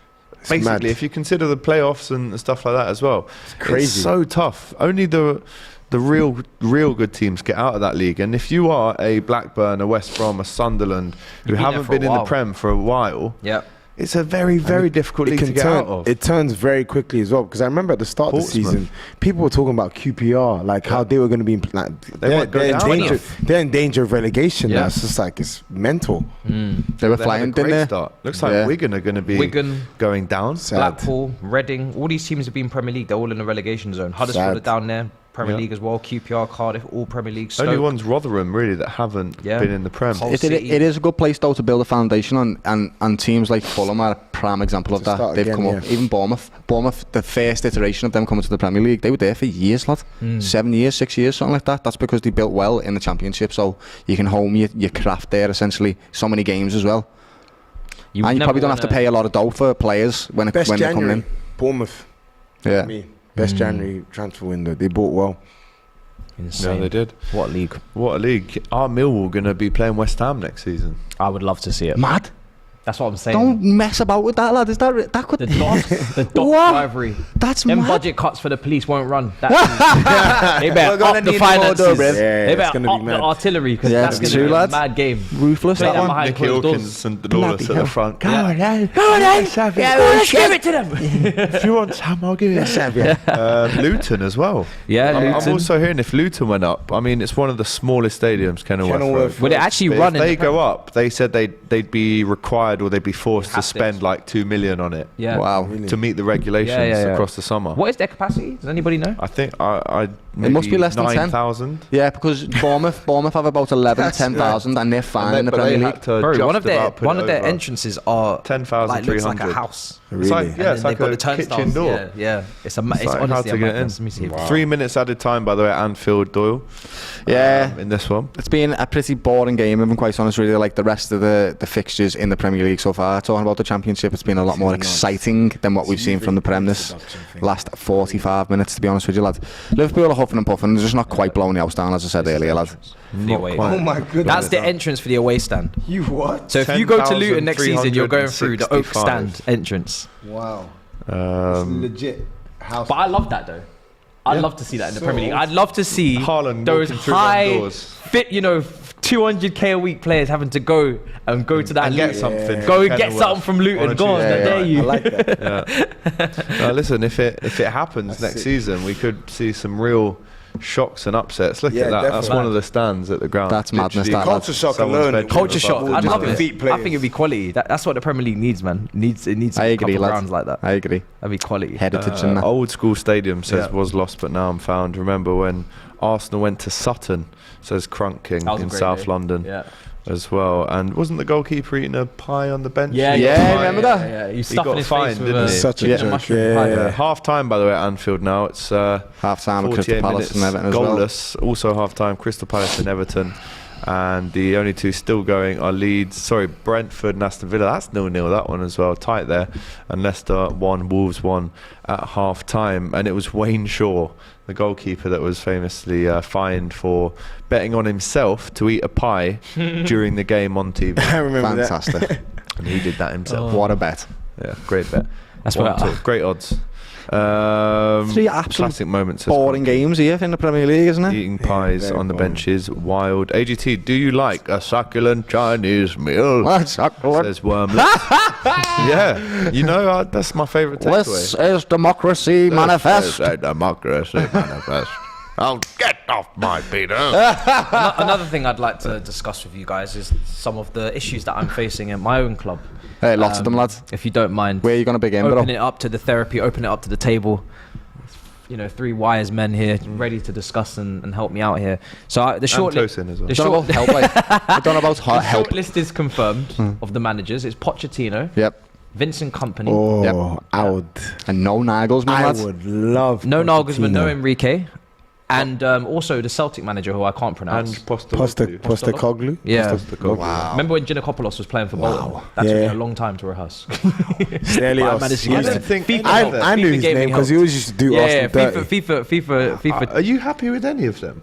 Poch is a good- That's why I'm saying wow, lads. Poch is the one that I said Chelsea. from the beginning.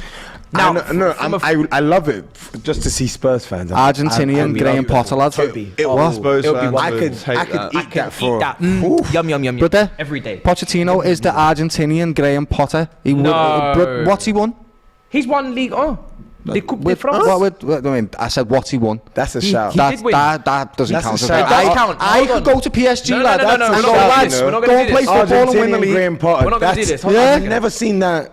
Wow. He is, lads. But I promise you. Yeah. Why is it going? Right, we'll have an English one and then go to. He might be different because he's from Argentina. Build No, the he won't. foundation, improve players, whatnot, play nice football, win nothing. He's won. Argentina, He Graham actually Potter. won stuff though. Yeah, League On doesn't count. Yeah, lads. but So let me ask you something. Christophe Galtier is going to win the league on. He's going to get sacked. He's a dead coach. Let me ask you something. And I only asked you that because do you not want the level to be a bit higher? I would bit love more an elite experience? level, but the manager. So hold on, let's talk about it. No. The reason why I defend Poch is because he gets a lot of disrespect. When you go through the realistic options, Nagelsmann, Enrique, Poch, are you trying to all tell me that Poch is not in the category of those two managers? No, Nagelsmann's better. Why would you say that? Because he's young, he's got a new philosophy, he's different. He's definitely won the Bundesliga. He has, yeah. And Bayern Munich dominate that league every single year. So what's the difference between winning the Bundesliga with Bayern and winning PSG? There's a lot more competition in the Bundesliga than there is in Ligue 1, and you've got to admit that, lad. Ligue 1, especially this season. Maybe just Bundesliga. Dortmund, that's it. No, not just Dortmund. Union Berlin as well, Union lads. Berlin for a long time. Give it a rest. Freiburg as well. Give it a rest. They were first. When is Union Berlin? I know this season. Yeah, but he's been sacked this season. I'm talking about last season. He won it last year. When has Union Berlin competed for the Bundesliga before? So when we talk about, we're gonna disrespect Marseille, we're gonna disrespect Lille and Lyon, but we're gonna give props to Union Berlin now. Is that what we're doing on this show? In light of the scarcity of good managers, I think Poch would be a good appointment. Yeah, I think that's the point, right? So I think Nagelsmann in the Champions League lost to Villarreal last season. The shock is to United at Oli and Liverpool as well. The shock is this, right? You're Chelsea Football Club, lads. You've just won a Champions League a few years ago. You're in contention for Premier Leagues, but you're not getting winning managers. You're not getting somebody like Thomas Tuchel. Sacking him was suicide, in my opinion. Yeah, that was a mistake. That's the type of elite manager that I'm talking about. So yes, I will concede, lads. Nagelsmann, Poch, all them sorted in the same vein. However, I would say that Nagelsmann has a lot more a higher ceiling than Pochettino, lad, and his style of football. Can I ask you, why has Poch stock fallen in your eyes? Because if we go from Southampton, the team that you guys robbed, that he developed and created, amazing, highest place finish for them, European football, to Tottenham, Champions League, playing at Wembley for 2 years, title race, all overachieving. 2 serial winners have come in straight after him, and Conte and Mourinho not improved and spent more money, because remember, he didn't spend any money with that Levy. What has happened at PSG for you to now drop the Poch stocks? Because I remember when Poch was getting linked to Man United, he was getting linked to top jobs, and no one was complaining. So why now is Poch not rated? Because Man United have been a banter club for the last 10 years, so you can expect somebody that's not won anything to go to that club. Chelsea have not. You have been very successful in the last 15, 20 years, lad. So that means you need to bring in a very successful manager. And you are not doing so by bringing in Pochettino. Do you agree? Do you think he's a successful manager? That's the question. I don't think Poch is a so-called winner. No. But Chelsea are not currently in a position to win. They're 11th. You spent £600 million. You should definitely be in a position to win. You have lots of talent in your team. There's a lot of talent, but it's a lot of young talent. And what does Poch? What's Poch's remit? He develops players. Dele Alli, Harry Kane. Yeah, he does. Luke Shaw. He does. Mane. He does. All these players. But all these players need development. I'm not saying he's bad manager. But he's not got a winning mentality, though. Yeah, Luke Shaw. I have quotes that say otherwise. No, I don't think he does, because even at PSG, it's like, I honestly was disappointed in him at PSG, to be honest, because I know it's a bigger issue at PSG. You've got the owners, you've got the culture at the club, but the way he conducted himself, dealt with big personalities there, I didn't like it. So this is the point I'm going to rebut as well. What personalities in the Chelsea change room are on the level of Mbappe and Neymar? Some of the biggest egos we have ever seen in world football. True. And the same egos that Nagelsmann had issues dealing with Neuer and some other senior figures at Bayern Munich. That's why there was a fallout. Tuchel had struggles as well. So what manager has gone into that PSG dressing room and won the Champions League and won the ego battle and all the politics? Nobody. Everybody's been sacked. Chelsea do not have those characters. Mudryk is not Neymar. Mbappe is not Madueke. Who's the ego? Kante? Who's the ego? Aubameyang? I'm not saying dealing with ego. I'm just saying him. I think taking a team like Spurs to second, that's his level. Yeah. But I'm thinking, if I'm Chelsea Football Club, I'm looking for a manager who's not just going to do that. Obviously, you guys need a rebuild and repair, but a manager that's going to do that and then take us to the level after that. I don't really see Poch doing that. I think he could. He's not really demonstrated that in his career. I'm not saying he's going to be the guy that goes and gets Chelsea back the league title, but in the position, the point is that Chelsea in the position they're currently in are a team that are struggling and have struggled for years. Chelsea have not competed for a title since 2017. The reason for that is because they've not actually put together any sort of serious strategy. They've just gone chopped and changed. Tuchel didn't compete for the league. You know, look how many managers. Sarri, he came in. third place. No Chelsea manager since Conte, and that was at the start of Pep's tenure, third place finish, and Klopp. No Chelsea managers competed for the league. So if Chelsea are going to get back up there, for me, if you're going to buy in all these young players, you have to develop them. His track record with developing young players is very good. If he gets them developed to a top level in 2 years, wins a few cups, he needs to win some cups. That's something he's got to prove. And then that team is now ready to win the league. Then you sack him. I honestly don't know who you're talking about. I don't know if you're talking about Graham Potter or... Wow. You really rate him like that. Champions League pedigree, you rate genuinely, Poch I and Potter the genuinely same. think Potter is... You just described Potter as well. Lad. That's Potter exactly finished... Potter... He won the league Potter with has that not... team, Ostersands or whatever. I'm shocked. I'm shocked. Well, I'm shocked that you're Potter and Poch in the same category. I'm shocked. Let me ask you this. Poch is better. He is. Poch is definitely better. He is. But He definitely is. I see where and how you've made the comparison. Same. It's the same. If that makes sense. So if you finish second or you finish fourth, doesn't matter. You didn't finish first, lad, and that's what you're going to get from both of them managers. That's It's like Gareth Southgate for England. Done a good job for England. Taken England to took him to the Euros final. And generally, England have been, even though he gets us haters and stick, England in terms of their performance in international competitions has been on the up under Gareth Southgate. But he's just not a winner. Yeah, but then you sack him. He's taken, but he has taken that England team to the next level, right? He's trusted in the young players. So now it's time to sack him. He has, but no one said you sign a death contract, death wish to Poch. He has, but he's still not delivered on the thing that everyone wants to see. But no one previously to him has done it either. It's just a shock. It basically is, right? What it is. You're defending this to the hill. The reason why I defend Poch is because I do believe that he's a very good manager. You just want to rub it in Spurs. I would love to also. We think Pochettino's a good man. He's a very competent. I would love him at Chelsea. I just think with the candidates, if a Pep was if miraculously we could get a Pep, we wouldn't even be talking about Poch. But when you look at who's available realistically, I don't think Poch. Vieira? See what I'm saying? Wait, what? Vieira? Really? Let me ask you this. There's not really any options. Do you know what I mean? Chat here from Ryan N that says the way Todd be moving, he might appoint himself. And then Daylong says Poch has won as much as Tuchel had before Chelsea. If money was no option, that's true. Names were no option, who would you go with? In your like the dream scenario, who would the dream one be? Obviously Pep. You want me to be realistic now? No, but of managers, because then you could just say get Sir Alex Ferguson or whatever. No, I'd get Pep over Ferguson. Ferguson would die with De Zerbi. De Zerbi ball would kill him. But who would you choose out of all the managers that are currently free? Who is free? Enrique's free. Nagelsmann's free. Zidane. From any of these. Brendan Rodgers. Now, do you think Zidane could work with this team? Because I've only seen Zidane work with an elite level Real Madrid team and just go out and win the Champions League. I've not seen him develop young players. Rodgers. No. Rodgers? No. Oh, hell no. I just want to ask this. Oh, hell no. Give us a name first. Do you think Pochettino? I have Pochettino. Do you think he's better than Nagelsmann? This is the most realistic over option. everyone. You think he's better than Nagelsmann? The thing is with Nagelsmann, I think Nagelsmann's very good, but I do question about him chopping and changing a lot. He does change system a lot from what I've seen, and I don't. And because I've got PTSD from what we've just had with Potter, I don't want to chop and change too much. And also, you're going to. And also, he's not a good man manager as well. I mean, Nagelsmann. Why isn't he a good man manager? No, because I get the vibe that he actually riles up a few people. Basically, he seems like he's not really. He doesn't come across as a guy that's got like that decorum, that calmness. He's young. Yeah, it makes sense. That's the exact reason why I like him, because he brings a different focus onto football, and he does change his tactics quite a lot. So he's dynamic. He's not rigid. He's not stuck in one way of playing. And for a Chelsea team, that's exactly what you need, lad. You need to try all these different formations and different players, because you've just bought about 12 new players, brother, and spent 600 million. So no matter what manager comes in, they're going to be chopping and changing, because they're going to have to find their best team.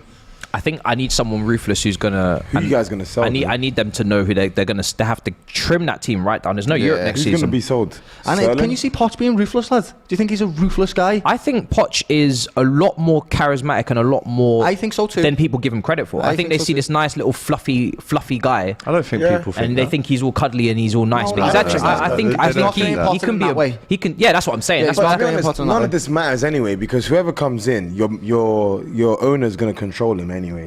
Yeah, it's true. But this is the thing. I think more important than actual, because I don't think there's a lot Because what separating. happens if Poch comes in, loses the first 5? What happens then? Like, Well, if anyone comes in and loses in the first 5, Ted Lasso's they're going to come screwed. into the dressing room and then do all sorts of I don't think his guns out. I don't think the difference between who they Cowboy, appoint man. between these managers is actually that vital. I have a preference, but I think they're all same category. What happens around them in terms of squad size, how quickly they make sales, and whether or not Todd Lasso is in the, you know what I mean? Yeah, everybody's in the change room, or whether people are interfering. That is actually more important. Lukaku, if he stays or goes. Are you going to give the manager? Are you going to let the manager actually do his job? Exactly. Chelsea are not going to do that. Matisse, what do you make That's of That's what happened. the owner coming down into the dressing rooms at half-time after the game? I mean, that is, from what I understand about, you know, players and how they would feel about it, when that stuff starts happening, you know you're in trouble. Yeah. Because the divisions of respect from the manager up to the owner have clearly just been disintegrated, and he like realistically, I think it undermines the manager. Let me finish. Yeah. Realistically, when he comes into the changing room, let's say you've just lost 2-0 at home, what is he actually going to say that gains any kind of respect from the players? That's how I feel. That's how I feel about it. I think I don't know what he could say that I would go, it's a great point. I'm so glad he came down and said that. Especially when he's not an expert in this field in terms of the game, know right? football, The best I've seen is remember Delia Smith for Norwich? That's motivational.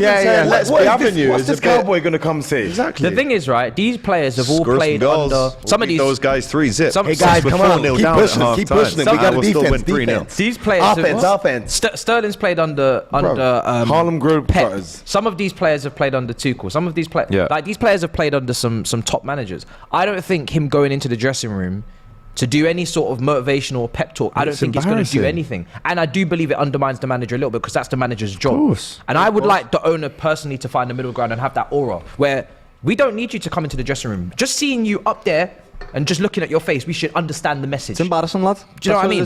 That you should have that aura, that presence. He's going to come down and say, you cost me 100 million, you haven't scored a goal, lad. Okay, boss. What's okay, but you sacked someone like 2 weeks after I signed. Also, the fact like we're making fun of it and stuff, but he genuinely doesn't know the football game. He said 4-4-3. Why don't we try a 4-4-3 formation? To be fair, he did include the goalkeeper. He revolutionised the game that way. It's quite embarrassing. And it's embarrassing. It's embarrassing. What I'm seeing is a businessman that's emotionally attached to his money that he's spending, and he's not liking seeing the money go and nothing happen with it, lad. So he's trying to see from a business perspective. What he usually does is probably go into a boardroom and shout at people and tell people what to do, and they make more money. This is not that. You can't do that. This is sport. It's a completely different world. What does the future look like for Chelsea? Can he I think run them into the ground in a way? Of course, he's going to invest loads. We know that he already has. 600 mil and running them into the ground. What the? By the way, just to go through the Man City lineup here, I've got it for you in the semi-final against Sheffield United. Ortega in goal for Man City. No Ederson today, but it's still very strong. Kyle Walker comes back in. Akanji and Laporte at the back. In the middle, Sergi Gomez, left back today, with Gundogan, Bernardo Silva in the middle, Mahrez, Alvarez, Grealish, and the robot Haaland up front. You've got Ruben Diaz on the bench, Stones, Rodri, De Bruyne, Ederson, Foden, Palmer, Lewis. It's unbelievable, really, when you look at the depth. All of them. For Sheffield United, it's Fotheringham in goal, Ahmed Zosic with Egan and Robinson, Jack Robinson, former Liverpool player, Baldock and Lower the wing-backs with Serge Berge, I think his name is, Norwood, Fleck, Jebison and NDI on the starting 11. No Ryan Brewster anywhere near that. He's team. only had 1 goal and 1 assist in the last 16 games, lad. Bad that. Poor lad, suffering in the Championship. By the way, Mainz now 2-1 up at home to Bayern Munich. In this one, it's Leandro Barriero. Do you know why that is? The goal. Because Nagelmann's not managing them. That's exactly. No, Bayern just look like a team low on confidence. Really bad. Tuchel's absolutely it's awful start from Tuchel. Really bad. Start from Tuchel. Go for Liverpool! Oh, there we go. Yes! Wow, there we go. Floodgates open. Here comes the noise. Come on! Floodgates Yes! open. Wow. Floodgates Start open. in a second. Wow. Don't be sorry. We're There we go. professional here. Wow. Don't be sorry. Wow. Yes. There's been another goal in Merseyside, and it's gone to Tranmere at home. Reece Hughes has put them on 2-0 up against Grimsby. Let's have a look at the goal. Salah cuts in on that right-hand side, swings it in, and it goes out for a corner, and I'm guessing the goal comes from that. But it's 1-0 to Liverpool. Massive goal this for them. And Forest will be kicking themselves to concede this early in the second half. This is where Could be a Liverpool, long afternoon. when Liverpool get their first goal, lads, we usually kick on from there. That's our mentality. We're not really good at conceding them and fighting back, which was a very surprising game against Arsenal. But when we get them going, lads, we score bags and bags of goals, lads. Here we go. Isn't it Nede? Diogo Jota. Oh, it's another header from Jota. Great header in the opening exchanges of the second half. The cross came in from Trent. It was headed on by Fabinho, and then Jota there to poke it home and to see Liverpool go 1-0 up in this one at home to Forest. Wonderful. Great start to the second half. We need this win. Ronnie Rosado says, as an American lifelong baseball fan, it doesn't shock me one bit that the owner of the LA Dodgers makes it rain on player signings. Yeah. And that's why I asked the question, what does the future look like? Because is this sustainable? No, I don't expect him to ever spend 600 million again every in this season. in this short space of time. The whole point of what he decided to start doing after he realised he couldn't go with those experienced Koulibalis, Cucurella, Sterlings and maintain the top four was to just buy out all the best young talents in the world, start trying to develop them, and then after that, hope that it builds some sort of long-term sustainable improvement in the team and the whole group kind of grows together and we compete. Yeah, I think for me, he's made mistakes. I don't slam on him too much because it's a lot of enthusiasm. It's a lot of naivety. Yeah. But it comes from a place of wanting to actually do well. The two question marks are, A, is he going to be able to go from, okay, developing young players, cool, multi-club model, cool, signing Andre Santos from Brazil and Perez or whatever his name is from Venezuela, cool. But can you win? Are you going to win under this ownership, or are you going to become a profit merchant, a turnover merchant of, we want to make profit on the young players that we've bought? And then you have signed 80-year contracts, and that does tell you that he's going in the way of that, lad, in my opinion. But then also he needs to get this manager appointment correct, because you cannot get this one wrong. It's silly, lad. Really bad if you get this one wrong. It's difficult. It's what you said. It's really difficult to sort of criticise him in certain ways, because yes, he's backing your club. He's saying, here's loads of money. I want to make this club successful. But he's just so naive and has no clue about football that he's doing a lot of wrong things, sacking the wrong managers. He's doing what you would do if he was on FIFA. Yeah. And it's like, lads, this isn't FIFA, bro. You need your players to respect you in a certain type of way, and he won't if you go down and start moaning at them about things that they're not going to respect. I've just not liked his approach at all. I see what you guys are saying, but I think he's quite arrogant, if you ask me. Very thinking you can just throw money. Very proud. Fair, lads, because fair. I get it. You're coming into Chelsea, but like, how dare you not build the right team? How dare you not get football people in? How dare you not like have a bunch of people who can actually advise you? What makes you think you're just gonna come from America, owning a baseball team, and just throw your money around? I think you asked like, what does this mean? I think what this means is a lot of players now need to actually start waking up and realize, okay, cool, you're gonna make 500k a week, but is this really the situation you want to be in? And because they're gonna ruin I can see them ruining a lot of careers for young players. They're signing big contracts, big money, and now what?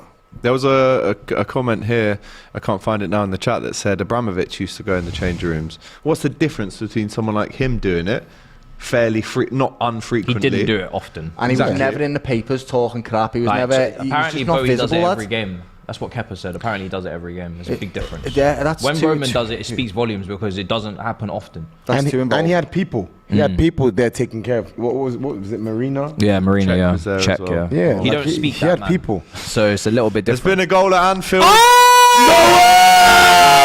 It's former Liverpool player Nico Williams. 1-1. Let's go. Doyle, what did you say a moment ago? Liverpool turn it on. They're gonna clip you. Ooh, boy. Goddamn, yeehaw. It looks like it was Van Dijk as well. That was that fault for it. Oh, not again.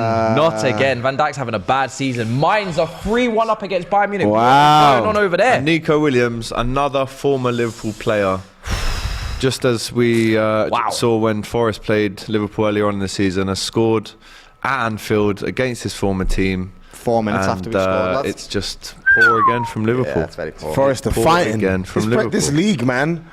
Teams that are there are just doing stuff they shouldn't be doing. I'd say this is a bit of Liverpool complacency in the same way, just because we've been on top all game and we've just let them back into the game. It's a big very deflection. Incredibly lucky goal. And he doesn't celebrate. He doesn't celebrate. A very, very lucky goal. Almost gets a kiss on the lips there from Gibbs. Very, very lucky goal. It bounced off about 3 different deflections before it went. Yeah, I think there's an argument to say Van Dijk could have stepped up and played him offside there, but it's a goal, and Forest pointing to their heads. They're saying, let's keep the momentum, let's keep the mentality. Sometimes you need that in a relegation scrap. Very lucky, lad. Nico Williams, man, I told you guys about him at the start of the game. Player, lad, Would you have preferred to have kept him in hindsight over this Ramsey situation with how injury prone he's been? Yes. That boy's got got a great strike. Decent player, he looks all right. Looking at the goal, Doyle, talk us through this one. So lots of space on the left where Robbo's pushed up a little bit. They've all pulled to one side from a throw-in. And there's just too much space for Nico to actually have a shot off. He's got plenty of time. It's bounced off Robbo, I believe. Bounced off Robbo, bounced off Alisson, and then went in. It's really lucky goal, but also that's the way football is, isn't it? 1-1. Could Alisson have done better there? Yeah, probably could have. But having said that, them deflections just in front of you, not easy. He's already going one. Yeah, he definitely could have done better. But he's going one way, can't go the other way, shift his feet enough. So good on Forest. Well in, Nico, lads. Mynak saying Alisson watching Ramsdale highlights. Yeah. I still think we'll take this game. I don't see Forest winning. As well. There's always 53 minutes in at Selhurst Park, by the way. Still no goals between Palace and Everton. One I'm surprised by really is Brentford and Aston Villa. Both teams are on flying form at the moment. They scored loads of goals. You've got Tony, you've got Watkins, you've got Ramsey. You've got so many players in here that can score goals, and none of them have you. That's crazy to me, that. I can understand to be fair, the Everton game. Mings and Konza have been a bit better recently, from what I've seen defensively. They get Emery ball.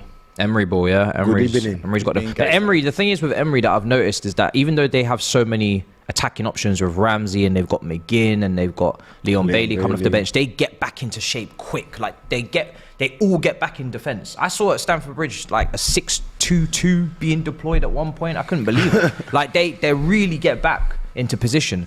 So there's a lot of fluidity going on in that lineup. But yeah, it's mad. They're doing really well, man. And obviously they got Kamara from Marseille. Good decision. Douglas Luiz as well.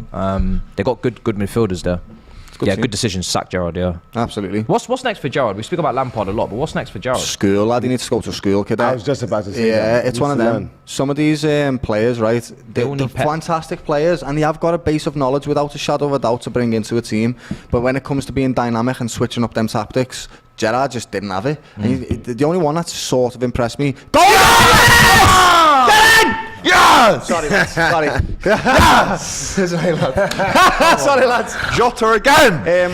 I think Tosin will agree with me. You know, like when you get one, and Lampard's an example of this as well. They bring in this energy. You're like, yes, I'm playing for the legend, one of the best players that's ever played. Yeah. And you get a good spell out of the players. And then you listen to them. A good 10, 15 games, and they're like, yeah, we want to play for Gerrard. I want to impress him.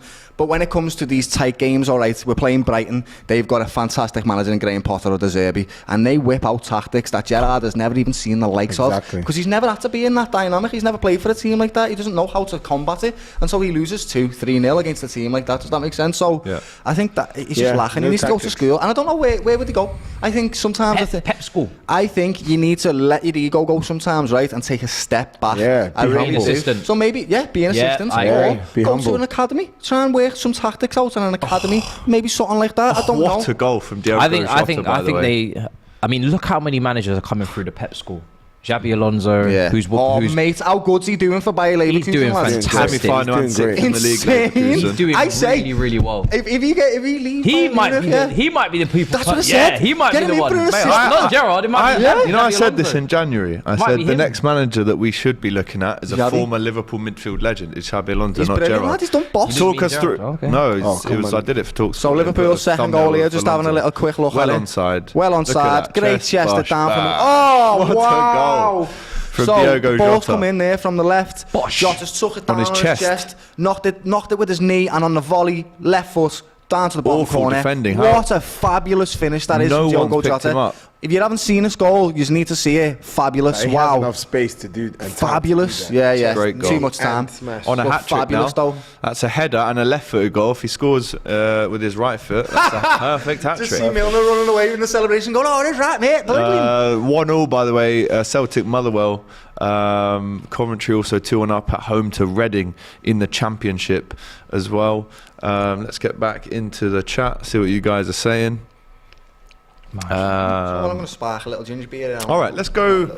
Let's go and see our partners Habbo. As we said, we mentioned earlier, we are going to be in Habbo very soon. Do we have a picture or pictures of our characters? There you go. God. Look at that. Look, Fuad. And I love to see it. Matisse, is that you? That's me, bro. Yeah. Redhead. It's actually not red. Looking back, That's it's actually all right. How about get me when I want one little Scouse one with a goatee and that? That'd be sick. So this is the DR Sports Saturday Football Show set. As you can see, we've got the trophies, the shirts in the background. That is unreal. I love that. That's Big so up funny. to whoever's spent quality, time making that, because quality. look at Fuad's dreads as well. No, see that lad. Love It's to so see accurate. it. Yeah. Fuad is mad As at well it. as no, it's accurate because I'm not a fan of my shape up. Yeah. I think I need to go to the barbers and then just He needs a fade. resend the photo in there. Yeah, man. Are you happy with, can we just get Matisse up again? Are you happy with this, I'm Matisse? not happy with that, man. Look at the hairline, bro. Look at that. That is horrendous. Yeah, you've got a good airline, lad. It's good. Bro, I feel like the glasses are a bit too thick. Yeah, Yeah, they are. They're a bit big. I don't know what's going on. To be fair, I do have big jawline glasses as well. He looks like Kelleher in his lad. Gilly looks like Kelleher. My mum Yeah, says he I does. look like Kelleher. You do a little bit, lad, to be fair, with the beard. Yeah. Are you happy with yours? 224, I take it. Man, joking. No, you're actually a troll. You're actually mad. You little Scouse half float then, lads. Other hearts are Enjoy a little available. bit of as we know. No, listen, massive shout out to Habbo. I'll take that. That's quite. I'll take it. Right, it's got the little. Yeah, I'll take it, man. Looks exactly like Matisse, says Maxed. To be fair, that is your hairline, says AM. It's not. He's got a good hairline. Matisse is accurate, he's got saying good JJ. Matisse looking like a brick in a proper Chelsea shirt. Mad. Brick, not the other one. I've got some news apparently. What news do you have? Nagelsmann is tempted to take over at Tottenham. Yes, seen that. Over Seen that, lad. Chelsea? Yes. Well, he's walked away from the Chelsea situation because Madness, they, innit? didn't, they didn't agree on certain Is terms. this just something we're learning? This is coming recently? from Christian Falk. Do you know what's the thing with the Tottenham job, right? It's almost like a bloody curse because they don't win anything. They get Poison winning. chalice It is the really word. is. It is Poison, a poison poison chalice chalice. is the word. You get winning He can do a managers good. that win nothing. I don't want him to go to Tottenham. He can do a good job there. I don't want him to either. It'll be a mark on his name, essentially, in my opinion. Just the same way. I think he could do well with Spurs. Everyone thinks this, though. thinks that until This is they the get point. there and then they realise the What's cotton going on? fibre and the By cloth the just way, ain't Bayern it. Munich 3-1 down. Yeah. Wow. It's a big one in the title race in the That one. Bundesliga. That. Doyle, make me see the goal. Wow, very, very good, saying Brilliant Justice goal, Chad. innit? What a goal that is. Too much time, but what a finish. Got to give him credit. Absolutely. Still 0-0, by the way, at Brentford at the GTEC Community Stadium against Palace Aston Everton. Villa, and Palace Everton still goalless as well. I can see the Everton one. I can see how that game's going. They are very, very strong defensively when they want to be. They've beat Arsenal Martinez this is season. injured. Yeah, One injured. down apparently. So yeah, I can see the Arsenal game being the Everton game being 0-0, but the Brentford and Aston Villa, I need to see. Can I this just say, game, Louis highlights. Barry, red card for Salford. Do you remember he was the next star boy at Aston Villa a couple of years ago? He's now getting sent off for Salford in League 2. Wow. He played for like Madrid or Barca, didn't he, when he was 15? Gakpo was coming off for Liverpool. Really? Getting a substitute. And Darwin Núñez comes on for Liverpool in the last half an hour of the game. Big up Cody. Really starting to show what he's worth at Liverpool. I think Thiago's coming on. He's a good player. Núñez and Thiago off the bench. Nice. Naughty, Love that, to see innit? it. It is Naughty, naughty. Proper naughty. Naughty. Did not know Gakpo was playing in this game, saying Cis VP. I mean, the Fabinho game's been- off for Thiago. Been pretty boring in the game altogether, to be quite honest with you. So I don't think People we love to throw shade, man. Like, he's a young player. Yeah. He's a good player, Gakpo. You know, he's proven himself in the last few games. He's got 6 goals for Liverpool in like 16 games. That's for a winger. I don't know what people want from him. That's in between a 1 in 2, 1 in 3 for a winger. I'd take that. It's a great return. I like Gakpo. He's a good player. Thiago coming on. Love to see that as well. Such Favourite a talent. player. Absolute favourite Me player. too. Did you see his call out your touches with Luis Diaz? Oh. So I whilst the commented balls on in this. the air, they say 1 or 2. Yeah. It would often be in Spanish or English. And so if you kick the ball to me and say 2, I have to have 2 touches. Whilst I'm taking mine, I'll be like 1. and just hit at you quickly. So you've got a one touch back to me, take 4. Do you know what I mean? But the way they're doing they were doing it was almost as if the ball was on a rope. Like, beautiful, it's gracefully. I'm a freestyler. I'm a football freestyler. For everyone that doesn't know, I'm a football freestyler. You'll find me on Freestyle DM, all of there, all my tricks. And the Cop TV. And the Cop TV as well. But honestly, watching them two, you understand why people are professional footballers, because they're masters of manipulation of that football, lad. They know how long to put it in the air for, how much, how hard to hit it. It's just magical to watch that. I actually commented on that video and I said about how magic it was and the amount of likes I got on it, because honestly, it's beautiful to watch. If you love football, go and find that video on the Instagram of Liverpool. It's beautiful. It is beautiful. It's on Liverpool's Instagram. Yeah, it's beautiful to watch. Genuinely. Thiago and almost Trent in the centre of midfield there. It's looking really good, actually. Yeah, we like to see that. Love that. Is this a new position for Trent? Yeah, he played there. It's not new because that's what he grew up. Yeah, but I'm saying in the first team. Is it new? Of course it is. Yes, because I think we played them maybe one time in midfield. Maybe one time in a cup game or something, and it didn't quite work out, so we reverted back. But I do like this model now. This is a completely different model. He is still playing right back, and we're having Hendo deliberately cover him now when he goes into the centre mid. We're effectively taking away a midfielder. It's a strange system, but it works at the moment. It is. It's being successful. The amount of chances he's creating. He's a very good footballer. His variety of passing is second to none, other than Kevin De Bruyne, in my opinion. His variety of passing. I'll take that, yeah. Kevin De Bruyne is marvellous as well. In fact, if I'm honest with you, I think what Trent should actually be doing is looking at Kevin De Bruyne's game, how he plays centre midfield, and how he can sort of emulate that type of positioning, because his passes doesn't need to follow anybody with them. He knows what he's doing. Right, we'll come back to Anfield. 63 minutes gone there. Let's talk now about Brighton versus Manchester United in the FA Cup semi-final tomorrow. As we know, United did go out of the Europa League on Thursday to Sevilla. Big up to Elio, who was on the stream for that, where some United fans were a little bit too confident. Brother, it's going to be the same outcome. It's okay to say this, but I will have the last laugh. Too sad they're going to be crying at the end of it, though, aren't they? I don't know the words, right?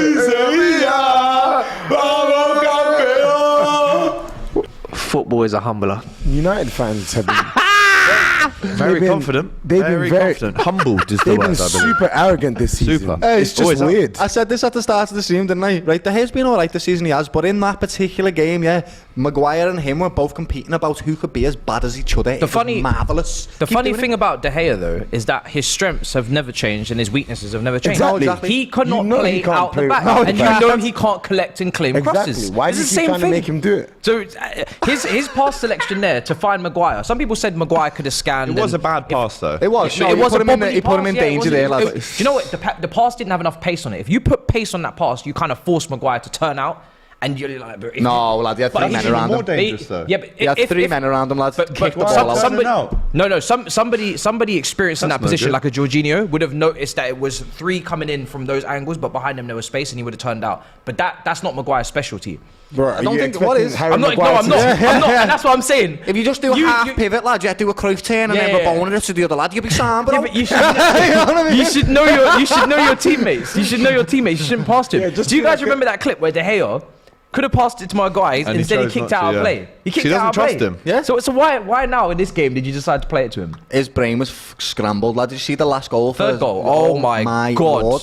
Bro, De Gea, you're a good goalkeeper. What are you doing? Stopper, oh my days. By the way, in the Championship, this could put an end to Burnley's 100-point chance. Or Jota has one saved over the bar, trying to get his hat-trick. He is. But Burnley are losing at home to QPR right now with 10 minutes to go, so that's no good. That's the old Swansea 3-0 up now away at Carrow Road. Bolton 1-0 up in League One at home to Shrewsbury. And York Bromley are 1-0 with Aldershot. I'm not at all surprised by the Burnley score, just simply because once you've won the league, honestly, your mentality drops. You almost go, well, we've done it now. That happens with Liverpool. We lost 3-0. Belt loose. They can go on the beach if they want. It's done. Exactly, lads. Well, just let the kids play now. But also, you could make history with the points, so you could think about that as well. Jack saying De Gea was embarrassing to watch, most paid goalkeeper in the world. Pee off. He's the most paid goalkeeper in the world. Yeah, he is, I think. Really? Yeah, he's on a lot. He's on like 300 and something. What? Yeah. I mean, given what he's done for United, I see. Wait. Bloody hell, bruv. Let's talk about this game in particular. That's mad. Sevilla. Because Brentford 1, Aston Villa 0. And who wants to say it's Ivan Toney? Because I do. Of course. Hey, Ivan Toney! Of course it's Ivan Toney. Of course it is. What a prediction from Matisse. And he's right. Ivan Toney has scored at home against Aston Villa. We've also just seen a goal in the Championship. League One. Burton through David McGoldrick, former Derby. I 1-0 up at home to Burton.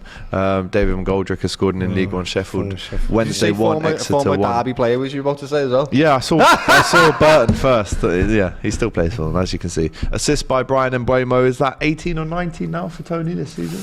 Yeah, let me check. I mean, him and Watkins are on fire, aren't they? Record, that, by the way. Definitely a 1 and 2 striker. I'd still take Tony, but I think Watkins is. I'm very impressed. I'm retracting because I used to think Watkins was trash. But, he's not, bro. Really? But he's good. But what I like him, he's actually improved on his game. How old is he? He's like 23, isn't he? 22. 2-2! It's Gibbs White! Gibbs White! Oh my God! He's repaying the food! Joke! Big money move! Fake! Former Wolverhampton Wanderers midfielder with an equaliser at Anfield for the relegation fuddlers! Nottingham Forest! 2-2! Big point! Boom! Big point! Inspired by Fuad! Whoa! God damn! Fair play. 2-2 again, lads. Liverpool, mate. Yo, what? Liverpool. Actually, no, let me not do that. Liverpool fans are back. Bayern Munich have lost 3-1, by the way, at home. Away to Mainz. Talk us through the goal, Doyle. 2-2 now at Anfield. The throwing comes in from the right-hand side. And so we're going to throw a big throw from the right hand. Oh, wow, what a goal. It's a great goal. It's a great finish. Gibbs Morgan White with a volley coming very high to him. He watches it all the way down, slots it. Brilliant goal. Got to give him credit there. Unbelievable. Brilliant.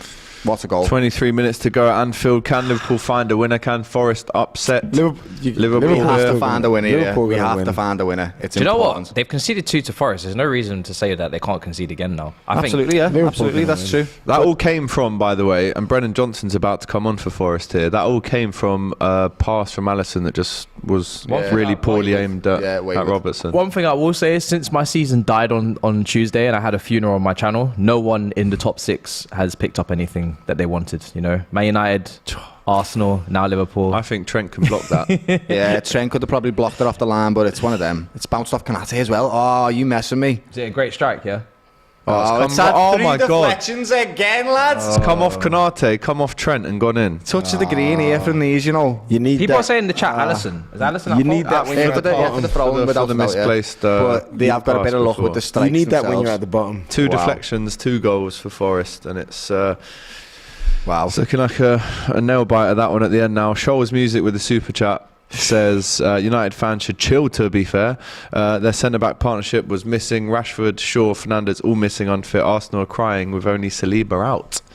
Saying Shoals Music. Man United were playing Sevilla, 13th in La Liga, having a really, really tough season. It's a really awful season. They've been fighting for relegation most of the season. That's what them Spanish teams do, though. Sevilla and Real Madrid. Starting for them at right back. They dominate Europe, lad. Them 2 teams dominate Europe. It's the heritage. The heritage kicked in. That's why I don't like about United fans this season. Yes! Salah!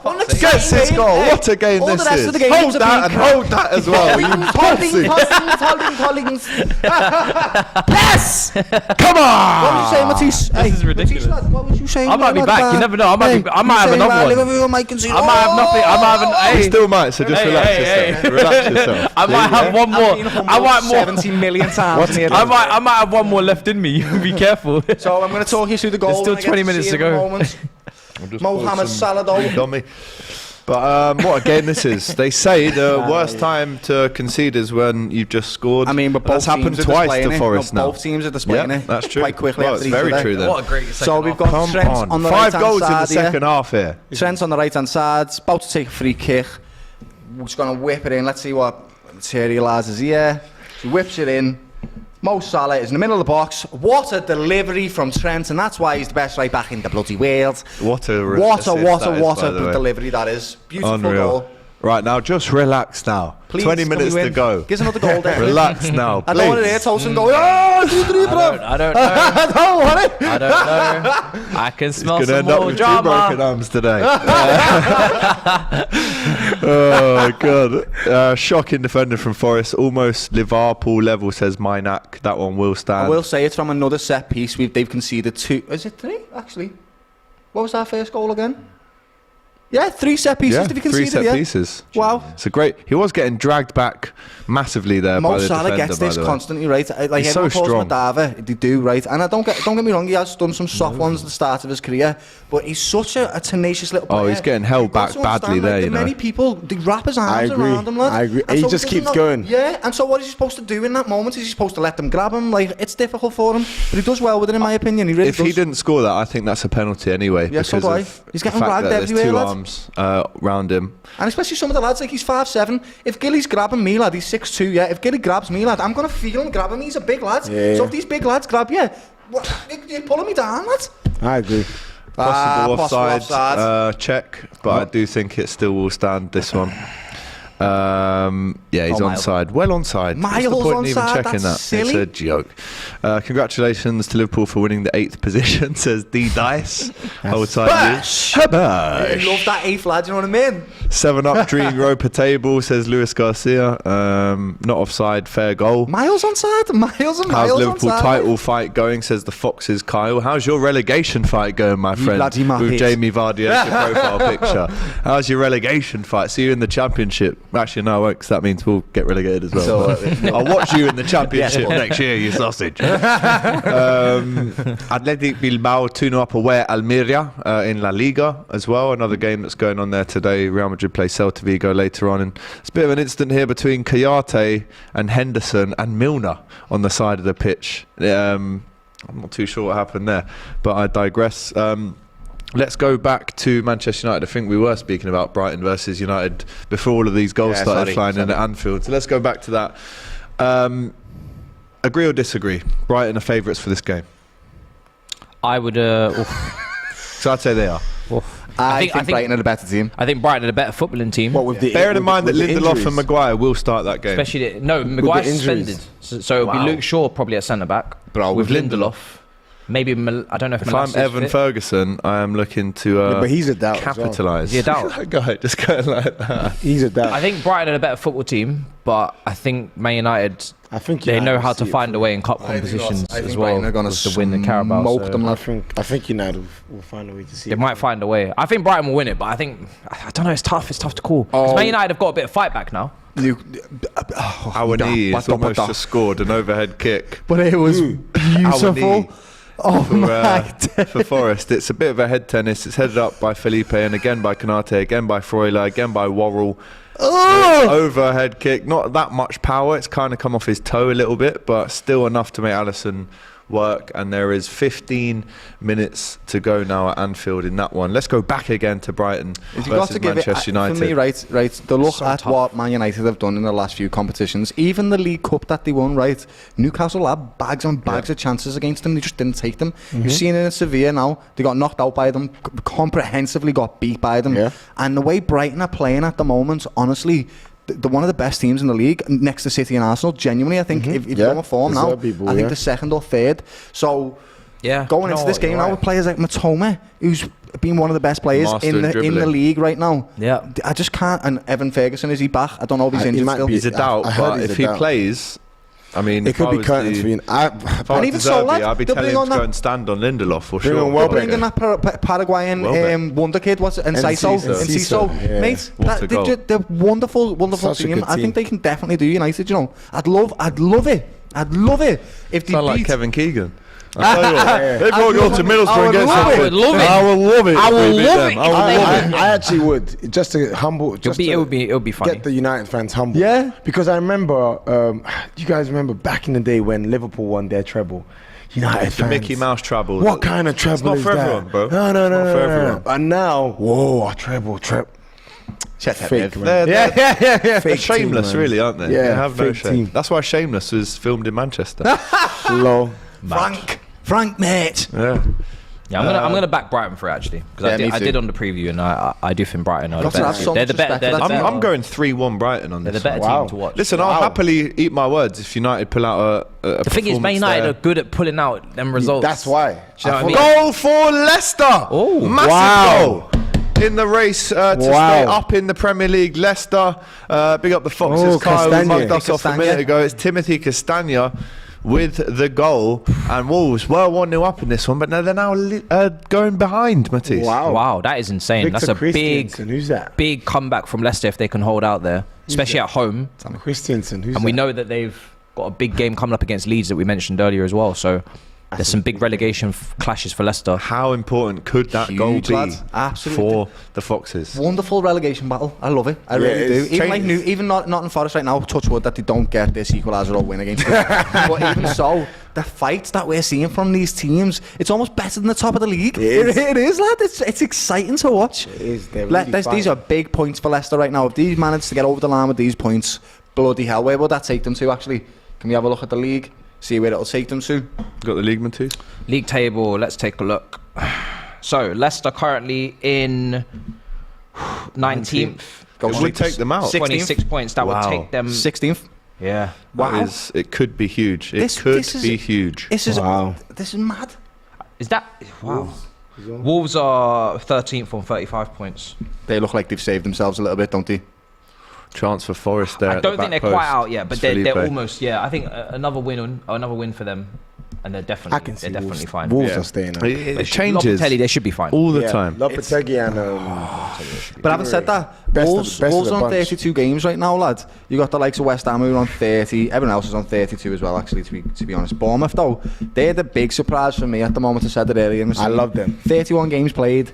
33 points on the board. They were at the bottom of the league about 4 months ago. They've crawled their way back up. Wonderful to watch. I have a little soft spot for Bournemouth. So do I. You know what I used to say? They used to play like when they had Eddie Howe, Arsenal. They used to play like a B-Tech Arsenal. I can't explain it. They had possession football. They weren't scared of nobody, lad. And they went at you. And you'd win sometimes. They beat Liverpool 4-3 once, lad. I remember. And we were 3-1 up at the 70th. Yeah, 3-1 up in the 70th minute. And they were like, nah, you're not beating us. Beat us 4-3, lad. That's why I've got a little soft spot for them. So do want to see them stay up. But you can't predict this, can you? Oh, no. Sorry, shit yourself then. Sorry, beat that there, lads.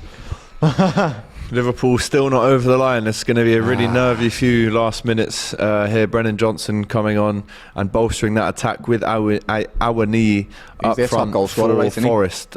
He's had a great season, has Brennan Johnson. They hit the bar. They have hit the crossbar at Anfield. So again, Liverpool hanging on here and almost conceding a third equaliser in the same game. And these throw-ins, these long-range throw-ins from Niakate are proving Liverpool... Well, they're proving very dangerous to keep out because right now it's kind of pinball football. And it hits the bar from Brennan Johnson. It was his first touch. It's going to be a very nervy final 10 minutes here at Anfield, I promise you. Wow. Liverpool. Very nervy, eh? Going to need another goal to win this. Yeah. Go! No, you're bad. Relax yourself. You're bad mind. You're a bad mind. Relax yourself. Just remember what happened last night. Okay. You know what? That's a humbler. Let me just. That was a massive humbler. You could have lost that game. To put that much vim in it. They could have lost that game. Let me keep still. If you lose at the Etihad, though, it's title race done, right? This is mad. You know, are they going to score on equaliser? Yes. It is. Hopefully not. I really do hope that they do not. I can just see it happening because we've got nothing to fight for. No, you don't. You're just on vibes. Yeah. Same as us. Speaking of nothing to fight for, Yeovil Town now 2-0 down at home to Oldham. They were... Oh, there's a red card at Selhurst Park. Mason Holgate. Oh, wow. Everton player, the defender, has been sent off for Everton. But just going back to Yeovil, they were relegated from the National Conference League, which is a travesty really for them, considering they've been in league football for the last 15, 20 years. So now they've gone down, which is a howler for them. Sad times. Yep. Leyton Orient 2 up at home to Crewe. Charlie Kelman, that's kind of your soft spot team as well, isn't it? Leyton Orient. Yeah, I love the Mighty O's. They've been promoted now as well. They've been promoted. Barry Hearn, yeah. Basically, I picked up the love for them, because Liverpool are doing so poor.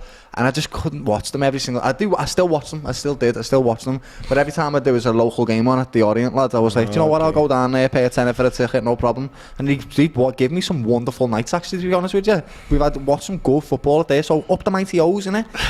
And do you know what else I do as well, yeah? I go to the pie and mash shop before I go to the game, and that's so I can be real extend, mate, you know? Real extend that. Love to see it. Nice. Tosin so bad says was lost, but now I'm found. Ban Tosin for that, saying DNYG. I apologise. I am so sorry. That's not respectful. I'm not gonna lie, right? Every time you do it, my heart goes, lad. I'm like, oh, bro, I'm sorry. I'm sorry. I'm gonna wait until That's on me. I'm sorry. No, it's all right, lad. It's all right. We already know you're a very good person, lad. You do lots of charity work. Don't worry about it. So did Jimmy Savile, though. So, okay, bloody hell. Wow. Anyway, goal. That is wild. Bloody moving on. That is wild. Moving on very quickly. That is wild. Moving on very quickly.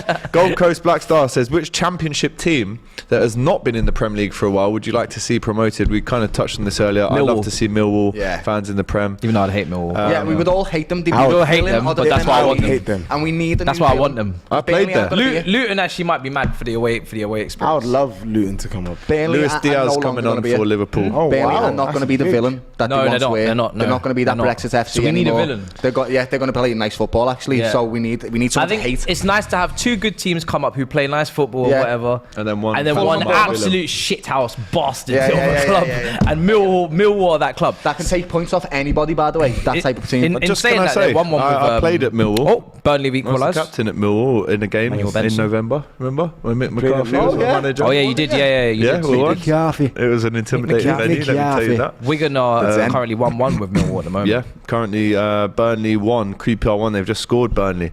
Manuel Benson with the finish.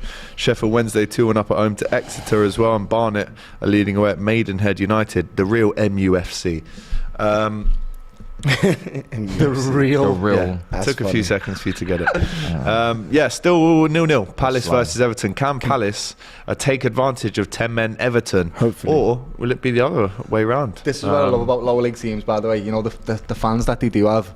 They're fans, lad. They love that. They love that club, and they wake up on a Saturday, Sunday, whatever day it may be, and they travel miles away for away games on crappy buses, lad. They're proper fans. Them love it. Forgiven Tosin says DNYG. So he's the chat have forgiven you for apologising. Matisse needs an Everton win here, says Fabrizio S. Do I? I don't think I do. I think I need a Crystal Palace win. I need Everton to lose because they're the ones that are closest to relegation. Do you know what? In the last few months, somebody put on social media, they were talking about who's done worse, who's had the worst season, Liverpool or Chelsea. Easily and Chelsea. it was quite close at the same time. It shouldn't. But then when over the last few months now, Liverpool have seemed to pull away from you in the quality wise. But you guys were better than us before this all started. I agree. No, I do agree. Quadruple. I do. But we also haven't spent £600 million.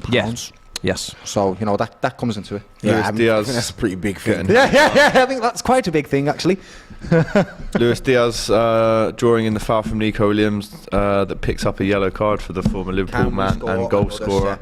83 minutes gone. Great to see Luis Diaz back, isn't it? Nice little cameo away at Leeds. I think we can all, even neutrals, can say, wow, great player. Yeah, Luis Diaz. Yes, it's such beautiful to watch. Yeah, great touch. He's like your ASMs, you know, like Alex St. Maximin, them players that you just do. He's a joy to watch, St. Maximin. He is. Matisse Everton will play Man City at Goodison Park. Are you sure you want to play them in the relegation zone whilst playing City, says just me. Doesn't really make sense, that question, but big up. I've seen him look away. He looked away. Confused by that one. I was trying to work it out. Matisse could normally on the spot just come up with an answer, but big up to just me though with the chat. Konate is sleeping, saying Vlad Golotha. Hopefully he is not sleeping. If you want to see Doyle and mine, our reactions to this game in more detail, do head over to the COP TV after this, and you will find that. Over 2,500 of you watching right now. Please make sure you're smashing that like button. Make sure you're making your comments, good or bad, good. And of course, subscribe to DR Sports already. Very close to 285,000 subs on YouTube. Nice. We've actually added the little picture of all of our emojis on the Habbo chat there. You've got myself, Matisse on screen. Where is it? Just down there. Abby? Yeah. Yeah. You've got Fuad and Abby as well. Rare you see her in a Tottenham shirt these days. I really want one. Rare. I know it's quite accurate with Fuad because he's literally never wears Tottenham shirts because he hates his own club and he lives vicariously. I do through sometimes. others. I never hate my club. We can be crap, lad. I'll never hate us. Of course. Love my club. Yeah, of course. Yeah, of course.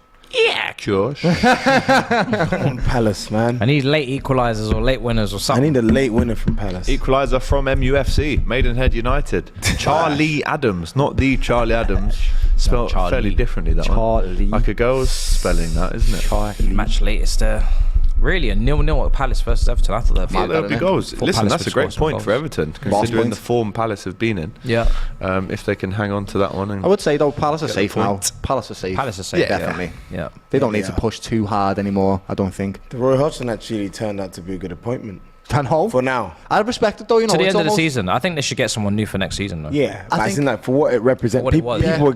people were like slandering the move, saying like Palace has gone backwards, but it saved them. For me, it's a respect from the players. They're like, the old boys come in, we know what he's like, we know his philosophy, we're just going to respect him. It's and like play when the Grando football. comes in, you respect him. Yeah, you shut your mouth, lad, and you do what you're supposed to do, lad. Do you get what I mean? Grando.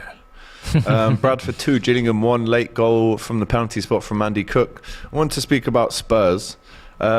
Speaking of Abby, Why? you know, What do you have to talk about? well, who are they going to have as a manager? We saw Nagelsmann is maybe a little bit closer than everyone else. There's obviously a few other names there as well. Daniel Levy was part of an interview at the Cambridge Students' Union in this week, where someone said, "What do you think of Tottenham?" to him. He didn't reply. Obviously, he said, "Well, they're the greatest team in the world," which we know they're not. Is that what he said? He did say that. Yeah, he said they're the great. He said, "What do you think of Tottenham?" He said, "Greatest team in the world." But asked if Harry Kane needs to leave Spurs in order to win a trophy, Levy said this: "He can absolutely win a trophy at Spurs. Being legend is also important. The fact that he's top scorer of Tottenham Hotspur, he's making history. I hope one day there is a statue of Harry Kane outside our stadium."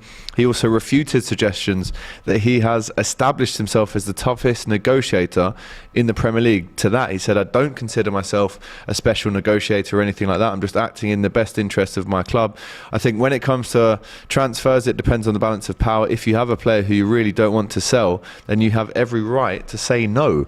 What does he want in a manager? Who is the man first coming in the door next, and what do they have to give Levy in order for him to one, back them, but also keep hold of them? Because there's, as we know, there's been a bit of a merry-go-round at Tottenham, especially in the last couple of years, in terms of managers getting the old tic-tac. They need Poch. That's who they need back. He's going to re-energise the team again. The fans love him. It's all about getting that holy trinity. You need players, fans and managers to be aligned.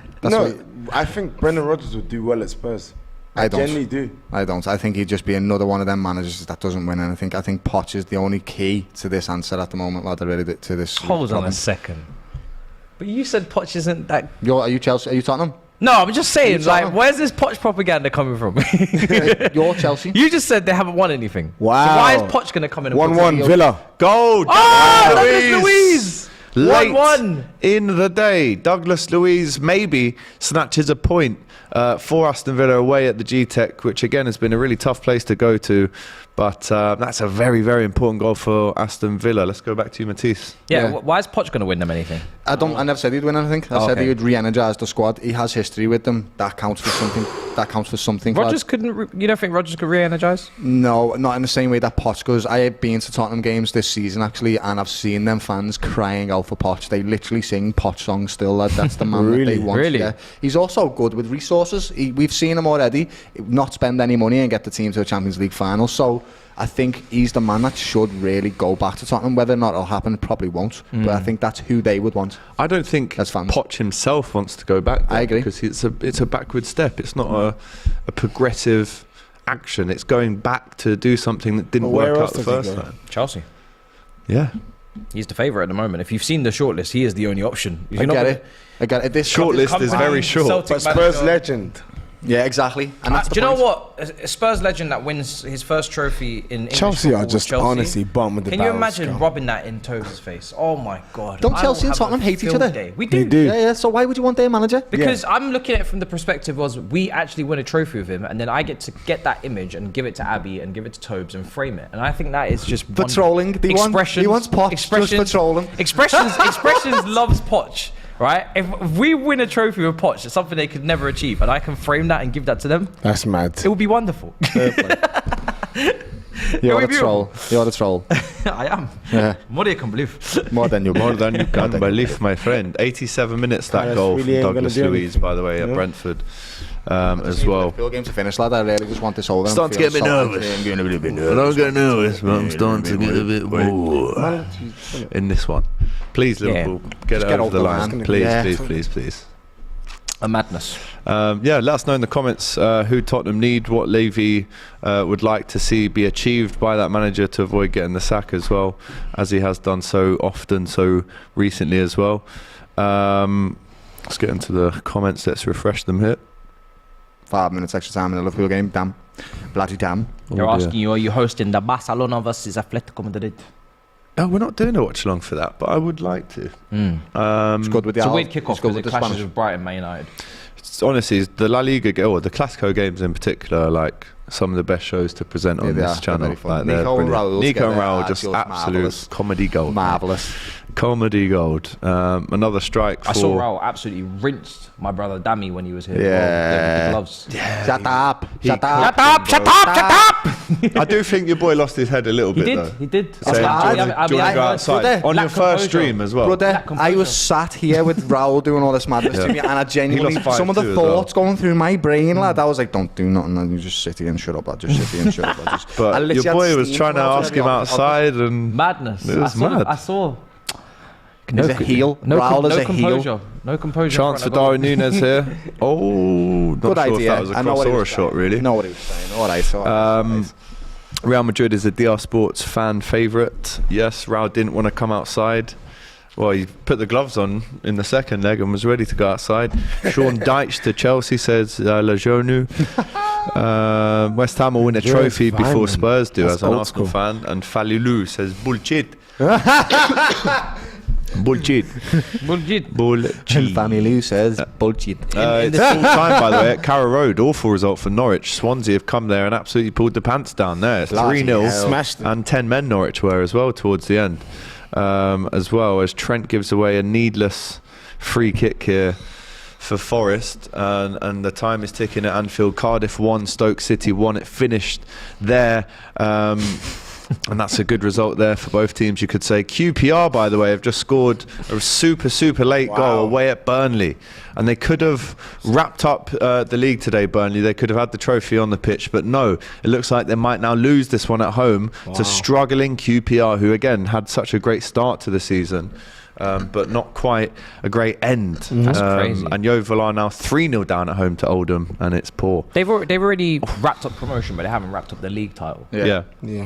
So there isn't really any reason for complacency, though. I agree. Still go and get the trophy. The prize is Company will kill them in the change room as well, by the way, for not winning that game. Because he is a leader. Great chance there as well, I have to say, for Forest. Right towards the end, Brennan Johnson just leaning back. The ball goes over the bar. It's 92.5 minutes at the King Power Stadium. Can Leicester hold on to this really slim win so far? It's Iheanacho and Castagne that have... what a win put this will them be 2-1 up. Cunha with that goal, which seems like a long time ago now. But Leicester, if they win this one, they go 4 places higher in the league. How important is this last minute or so for Leicester, Matisse? Huge, absolutely huge. And like we were saying, they've got a big game against Leeds coming up. This is vital for the survival, because I'm sure they've got some games that they're going to be coming up against potential, top 4 contenders or title contenders. And I'm not saying you can't get anything out of those, because we always see shocks.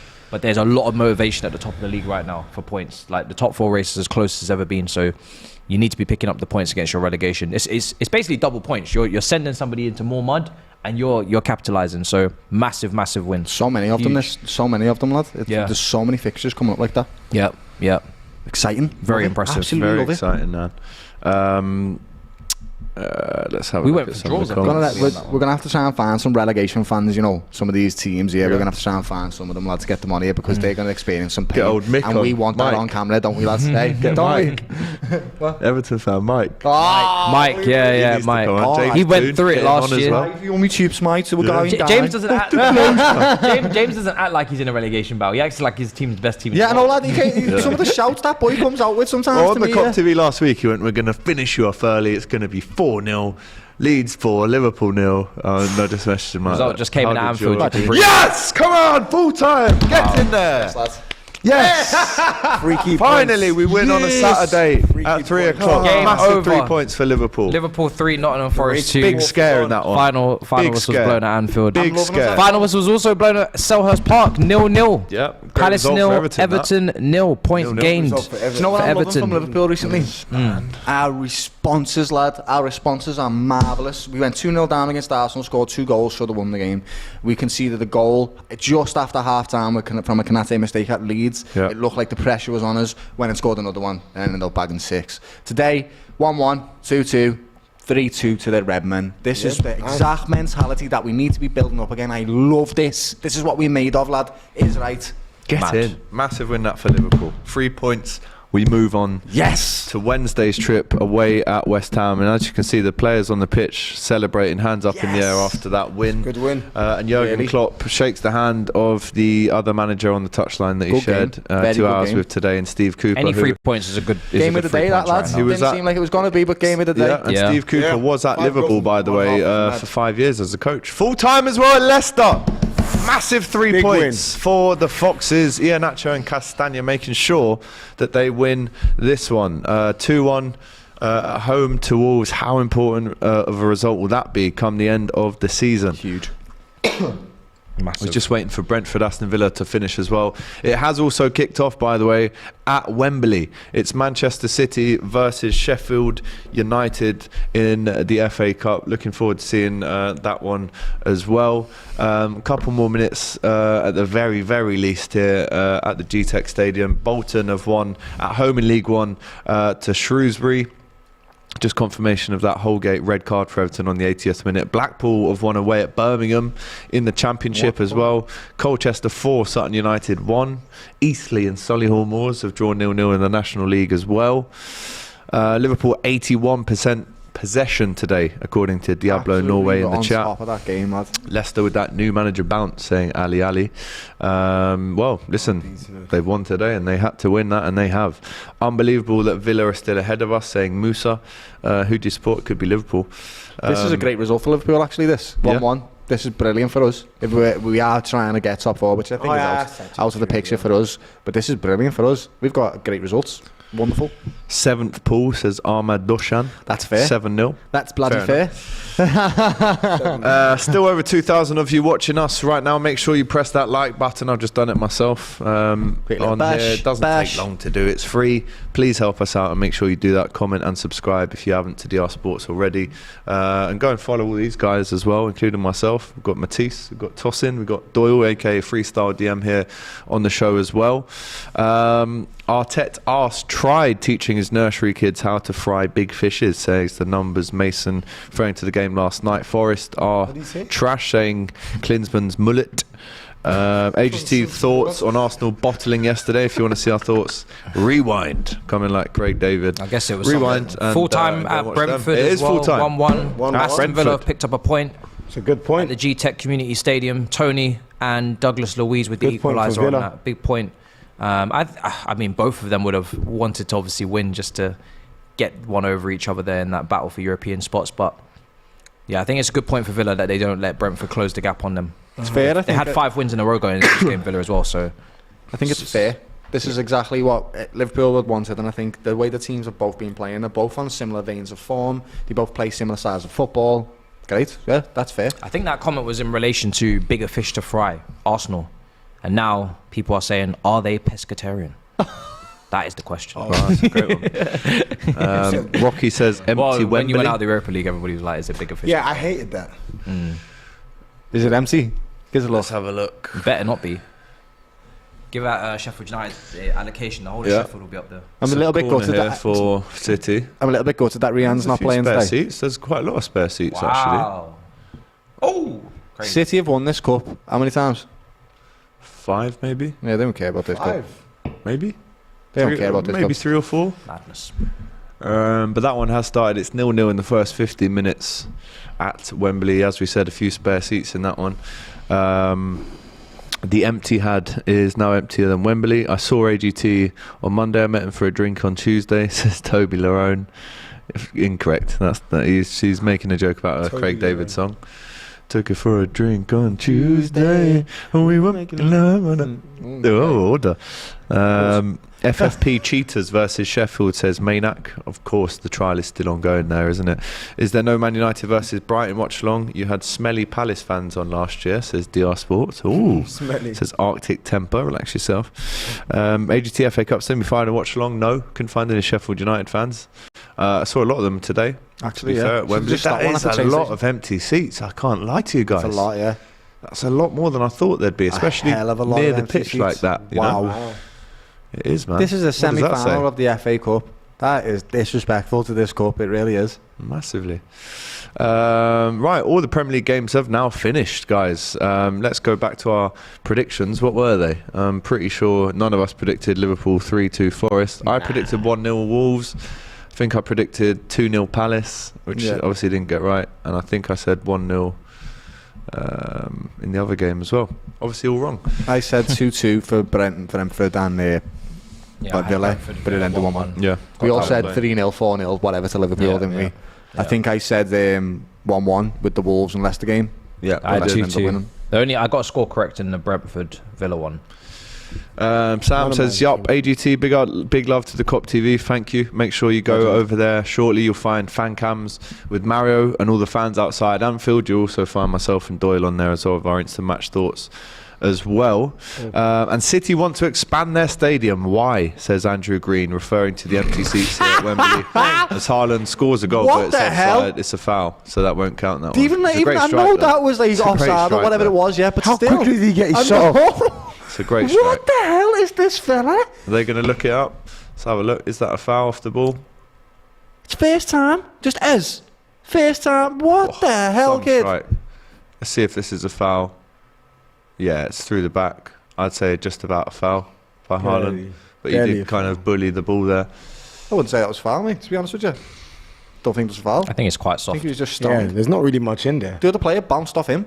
I think the whistle might have gone just as he was striking it, so the keeper was maybe a little bit, but would he have got there is the other question. Probably not. The sheer power of it was unbelievable, that strike. I can't believe this. Fake, man. Right, we're going to wrap it up there, guys. Thank you so much for joining us on the Saturday Football Show. Massive shout out to Doyle in the building for coming on. Thank you, lads. Thank you for having me. Big up to a man like Matisse as well. Thank inside. you. Thank you. Inside. It's been good.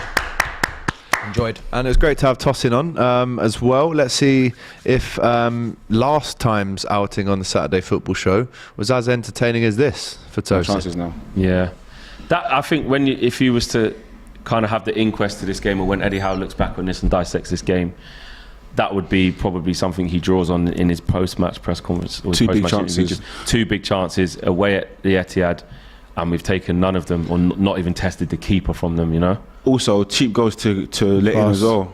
Cheap That's a great cross. Oh, well defended. Happens like Great 3 cross. times. Say that again? That was the no. Do you know the glaze over your eyeballs, lad? Literally, you can see them glazed, lad. But at least you had a better stream this time. Didn't fall asleep. Big up to you, Tosin. Wakey! Energy wines! Love to see it. As we've said, Man City, Sheffield United 0-0. You know all the Premier League scores now and the scores from around England in all the different leagues. I've been AGT. This has been the Saturday Football Show on DR Sports. Take care. We'll see you next week.